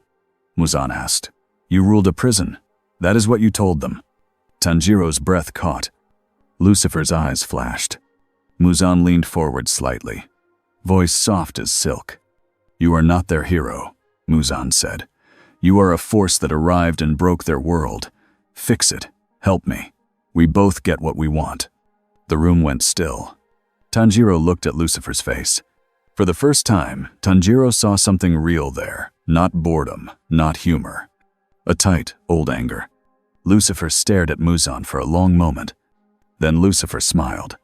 It was bright and calm and terrible. "No," Lucifer said. Muzan's smile faltered by a fraction. Lucifer's voice stayed gentle. "I don't make deals with fear," he said, "and I don't let frightened men turn people into locks." Muzan's eyes hardened. "Then they die," he said plainly. He nodded once. The biwa note rang again. Multiple tears opened at once across the hall, small cracks near each guest. The floor became a trap. Humans began to slide. Tanjiro's body moved before thought. He sprinted toward the nearest person, grabbing their arm, pulling them back, bracing his feet. Another person slid near the next tear. Tanjiro could not reach them. Lucifer lifted his hand. All the sliding stopped at once. Every tear froze mid-open like a mouth held shut. Tanjiro gasped. Relief hit him so hard his eyes stung. Muzan watched Lucifer closely, like a man counting breaths. "You can hold them," Muzan said. "Good." He smiled again, cold now. "Hold them while I kill your little swordsman," Muzan said. Muzan moved. To Tanjiro, it was not a step. It was a blur that turned into pain. Tanjiro's body reacted, blade flashing up, water breathing starting. Muzan's fingers struck his ribs like knives. Tanjiro flew backward, smashing into a wall panel that cracked under him. Tanjiro tasted blood. His lungs screamed. He forced himself up, shaking. Lucifer's gaze flicked to Tanjiro for half a heartbeat. Muzan saw it. Muzan smiled wider. "That's it," Muzan said softly. "That's the lever."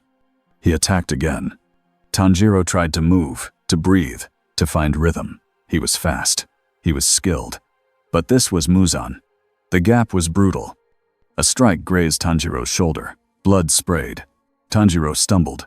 Lucifer's voice came, low and sharp.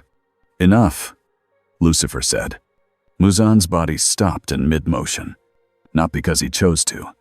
Because the air refused to allow him to finish the strike. Muzan's eyes widened slightly, then narrowed with anger. Lucifer stepped forward between Muzan and Tanjiro. "You wanted me to choose," Lucifer said. "I chose." Muzan's teeth showed. "You chose him," Muzan hissed. Lucifer's smile was thin. "I chose against you," he corrected. Muzan's body trembled as he pushed against the invisible rule. Lucifer didn't look strained. He looked annoyed. "Do you know what you are?" Lucifer asked Muzan. Muzan's eyes burned. "You are a bully," Lucifer said, calm and flat. "A starving thing wearing a crown." Muzan snarled. Lucifer's eyes turned cold. "You don't understand freedom," Lucifer said. "You understand control." He lifted his hand and snapped his fingers. Muzan's skin cracked. Not like a cut from a sword, like a mask breaking. Muzan's body began to unravel into ash at the edges, then pulled itself back together in panic, cells trying to obey his will. Tanjiro stared, stunned. Lucifer could end him, right now, completely. Muzan felt it too. His face tightened. His voice turned sharp. "Nakime," Muzan barked. A loud biwa note rang through the hall. The Infinity Castle shifted. Walls rotated. Floors became ceilings. Doors opened into other rooms. The hostages slid again, not toward the floor tiers, but toward doorways that appeared beneath them like trapdoors. Tanjiro's eyes widened. "No." Lucifer's gaze snapped to the hostages. For one heartbeat, his attention split. Muzan moved in that heartbeat. He tore free of the rule with sheer desperation and speed, slipping sideways as space flipped, trying to run through a door that opened behind him. Lucifer's hand shot out. The door slammed shut in midair. Muzan crashed into it like hitting a wall. Lucifer's voice was calm, but it carried weight. "Sit," Lucifer said. Muzan's body hit the floor hard, pinned by a force that wasn't physical. His fingers clawed at wood. His face twisted in rage. Tanjiro's breath came in sharp bursts. His ribs hurt. His shoulder burned. But he could see the hostages again. They were still sliding. Some were already half fallen into new doors. Lucifer's jaw tightened. He looked at Tanjiro. "Get them out," Lucifer said. Tanjiro blinked. "How?" he gasped. Lucifer's eyes flashed. "Move," he said simply. Tanjiro pushed himself up and ran. He sprinted across shifting floors, grabbing wrists, pulling people back. He cut ropes with quick strikes. He shoved a child toward a safe corner. The castle moved again. Doors appeared where there shouldn't be doors. Tanjiro felt like he was running through a maze that was alive. Behind him, Lucifer's voice rang out, not loud, but clear. "Stop playing with rooms," Lucifer said. The castle shuddered. A biwa note tried to ring again. It didn't. The sound died in the air. Somewhere far above, Nakime's control faltered. Not because her fingers slipped, because the rules she used had been taken away. The castle froze. Walls held still. Doors stopped flipping. Tanjiro's eyes widened in shock. For the first time, the Infinity Castle felt like a building instead of a trap. Lucifer stepped closer to Muzan. Muzan's eyes were wide with fury, and something close to fear now. "You can't," Muzan hissed. "This is my world." Lucifer smiled. "No," he said. "It's your hiding place." Muzan's gaze flicked toward the hostages. "Then kill me," he spat, "and watch them fall. Watch the tears eat them." Lucifer's eyes hardened. Tanjiro shouted, voice cracking. "Lucifer." Lucifer didn't look away from Muzan. He spoke like he was stating a simple fact. "You think the only choices are your choices," Lucifer said. "That's why you lose." Lucifer lifted his hand, palm open toward the hostages and the tears. Tanjiro felt the air tighten. Not like pressure, like attention, like the world was listening. Lucifer's voice lowered. He didn't shout commands this time. He spoke words that sounded like names. Not names Tanjiro knew, not human names he could repeat. But when Lucifer spoke them, Tanjiro felt the room change. The hostages stopped sliding. The tears in the floor began to tremble. Tanjiro watched, breath held, as thin strands of darkness rose from the tears like smoke being pulled upward. Inside the darkness, Tanjiro saw flashes. A crying face. A memory of a hand holding a child. A feeling of regret. Tanjiro's chest tightened. Souls, he realized. He's pulling them free. Muzan's eyes widened in sudden alarm. "No," Muzan whispered. Lucifer's gaze cut to him. "These aren't yours," Lucifer said softly. "You never owned them." Muzan snarled and tried to move, but he was pinned again, locked under Lucifer's rule. Lucifer closed his fingers slowly. The strands of darkness snapped. Not violently, cleanly, like strings cut with sharp scissors. The tears shuddered and began to shrink. Tanjiro watched the darkness fold inward, smaller and smaller, until each tear became a thin line, then nothing. The air relaxed. People fell onto solid floor and cried and coughed and clung to each other. Tanjiro rushed to them, helping them up, guiding them away. Muzan's face twisted in rage.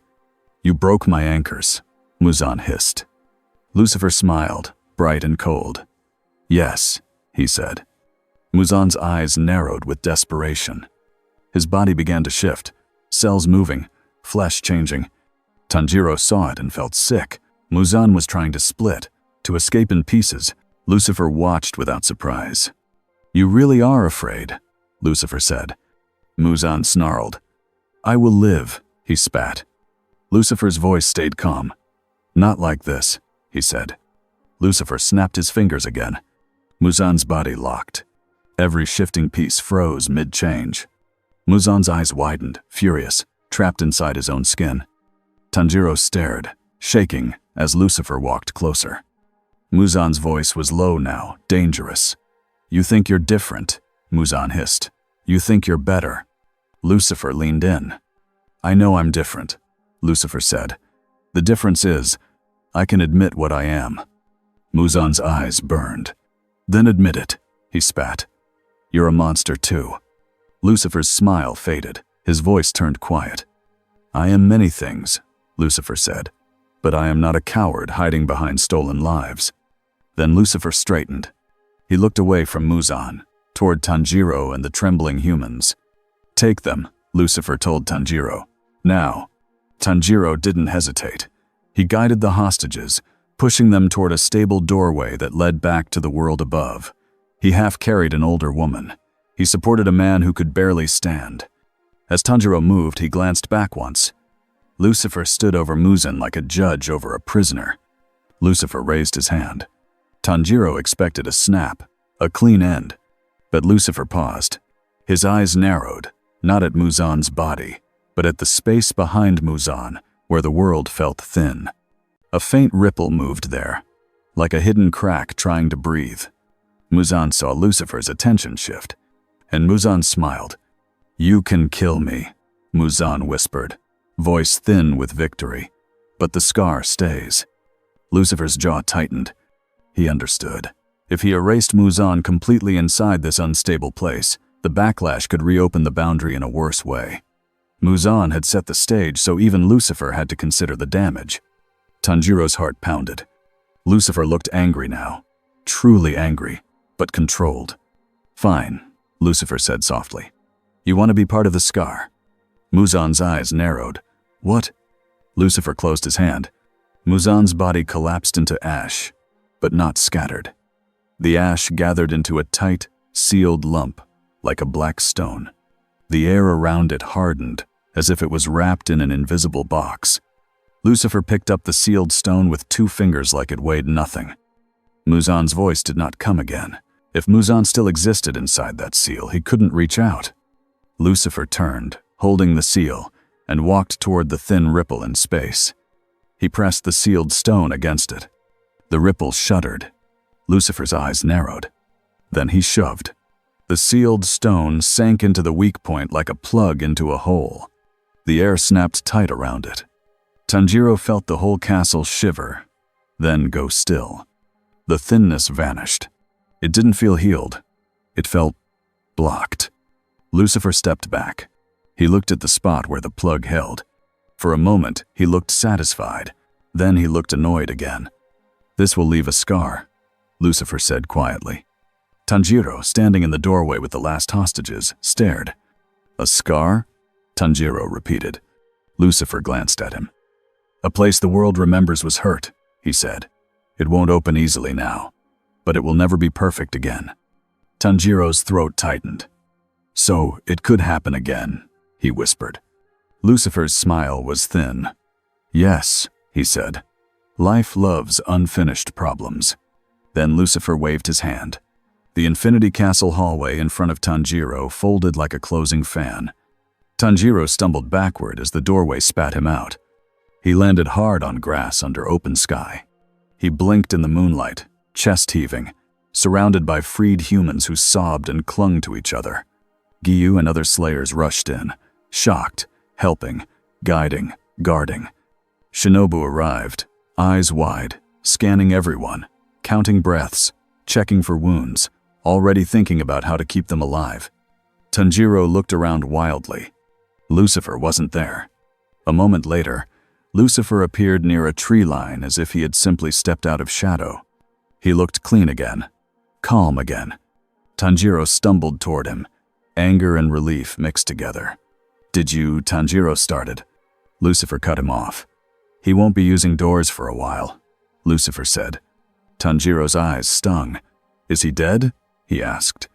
Lucifer's smile was faint. "He is contained," Lucifer said. Tanjiro frowned. "Contained where?" Lucifer's eyes gleamed. "In the place he tried to use," Lucifer said. "In the scar." Tanjiro swallowed hard. Shinobu approached, breathing steady. Smile gone. "What did you do?" she asked, voice quiet. Lucifer glanced at her. "I stopped a bully," he said. Shinobu's eyes narrowed. "That's not an answer." Lucifer's smile returned. "It's the only one you need," he replied. Kagaya was brought the news by Crow before dawn. Tanjiro stood before him later, exhausted, bruised, but standing. He explained what he could in simple words. Tears, hostages, Muzan pinned, the seal, the scar. Kagaya listened with the same calm he always had, but his breath seemed heavier. "So it is not over," Kagaya said softly. Lucifer stood a short distance away, hands behind his back. "It's over in the way you wanted," Lucifer said. "The Demon King is no longer walking your streets tonight." Sanemi, who had barged into the room the moment he heard, stared at Lucifer like he wanted to explode. "You didn't kill him," Sanemi growled. Lucifer looked at Sanemi, calm. "I stopped him," Lucifer said. Sanemi snarled. "That's not enough." Lucifer's eyes flashed. The air felt tight for a second. Kagaya raised one hand. Sanemi went quiet, shaking with anger. Kagaya looked at Lucifer. "You saved lives," Kagaya said. Lucifer shrugged. "I prevented a mess," he replied. Kagaya's voice stayed gentle. "You also left us a scar," he said. Lucifer nodded once. "Yes," he admitted. "Your world will remember." Kagaya's gaze was steady. "Will you stay?" he asked. Lucifer smiled faintly. "I don't join armies," Lucifer said. "I don't wear uniforms." He glanced at Tanjiro. "But I'll be nearby," Lucifer said, "if the scar tries to reopen." Tanjiro swallowed. "Why?" he asked quietly. Lucifer's eyes held his. "Because someone has to keep bullies honest," Lucifer said. Shinobu's smile returned, small and sharp. "And your favor?" she asked lightly, like she was testing a bomb. Lucifer's eyes gleamed. "Yes," Lucifer said. "My favor." The room tightened. Tanjiro's chest clenched. Kagaya watched without flinching. Lucifer walked closer. He didn't loom. He didn't threaten. He spoke calmly. "My favor is simple," Lucifer said. He looked at Kagaya first. "When you win," Lucifer said, "don't turn your pain into a cage." Kagaya's eyes softened slightly. Lucifer looked at Sanemi. "And you," Lucifer said, voice calm, "when you want to hate, remember you are still choosing." Sanemi's jaw clenched. He didn't answer. Lucifer looked at Shinobu. "When you want to cut open everything you don't understand," Lucifer said, "ask first. Don't become Muzan in a different mask." Shinobu's smile froze. Then it softened. She nodded once. Slow. Lucifer finally looked at Tanjiro. "And you," Lucifer said, eyes bright, "keep doing what you do. Keep proving monsters can choose." Tanjiro's throat tightened. "That's your favor?" he asked. Lucifer smiled, bright and dangerous, but not cruel. "Yes," Lucifer said. "And you already agreed, didn't you?" Tanjiro let out a shaky breath. He couldn't tell if he felt relieved or more burdened. Maybe both. The days after that felt strange. The world was still full of demons, people still died, slayers still trained. But the shape of fear had changed. Now, there was a story, people whispered, about a night when the Demon King tried to bargain with a stranger and lost, and about a scar in the world that no one could see, but some people could feel. One morning, after a night with no alarms, Tanjiro walked alone down a quiet road. Mist clung to the grass. The sun was just starting to rise. He found Lucifer sitting on a wooden step outside a small, empty building that looked like it had once been used for prayer or rest. Lucifer's posture was relaxed. His gaze was on the sky. He didn't look bored right now. He looked thoughtful. Tanjiro approached slowly. Lucifer didn't turn. "You're still alive," Lucifer said. Tanjiro huffed, a tired laugh slipping out. "So are you," he replied. Lucifer's mouth curved. "Yes," he said. Tanjiro sat a few steps away, careful not to sit too close, like Lucifer might bite. They watched the sunrise in silence for a while. Tanjiro finally spoke. "You could have ended everything," he said. "You could have erased Muzan completely." Lucifer's eyes stayed on the light. "Yes," he said. Tanjiro's hands tightened on his knees. "Why didn't you?" he asked. Lucifer glanced at him, eyes sharp. "Because your world isn't mine to break," Lucifer said. Tanjiro frowned. "But you already—" "I arrived," Lucifer cut in. "That was an accident." He looked away again.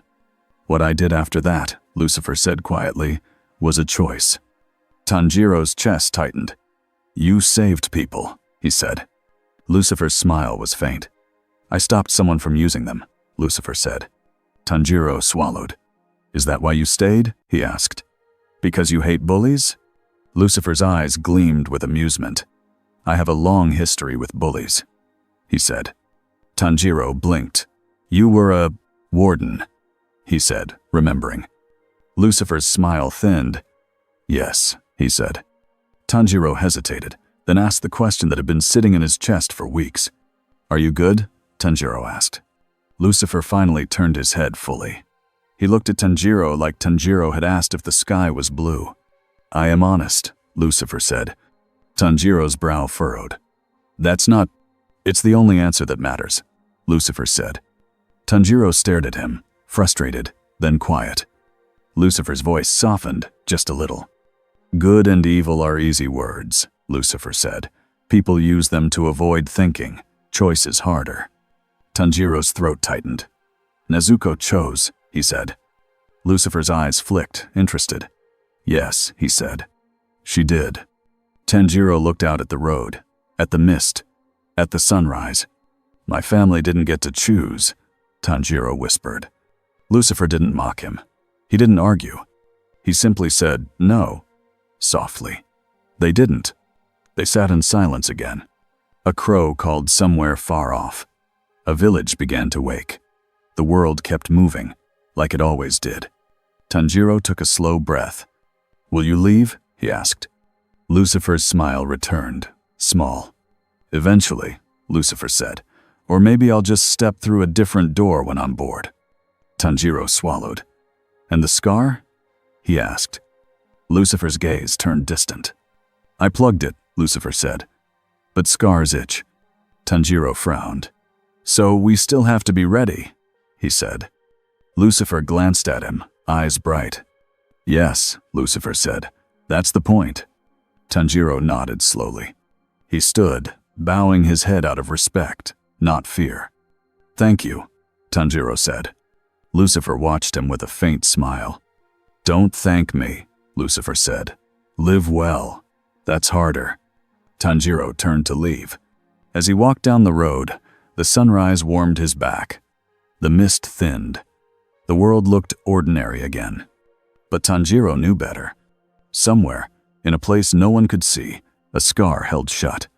And somewhere nearby, a man who asked for favors instead of coins watched the world like it was still deciding what it wanted to be.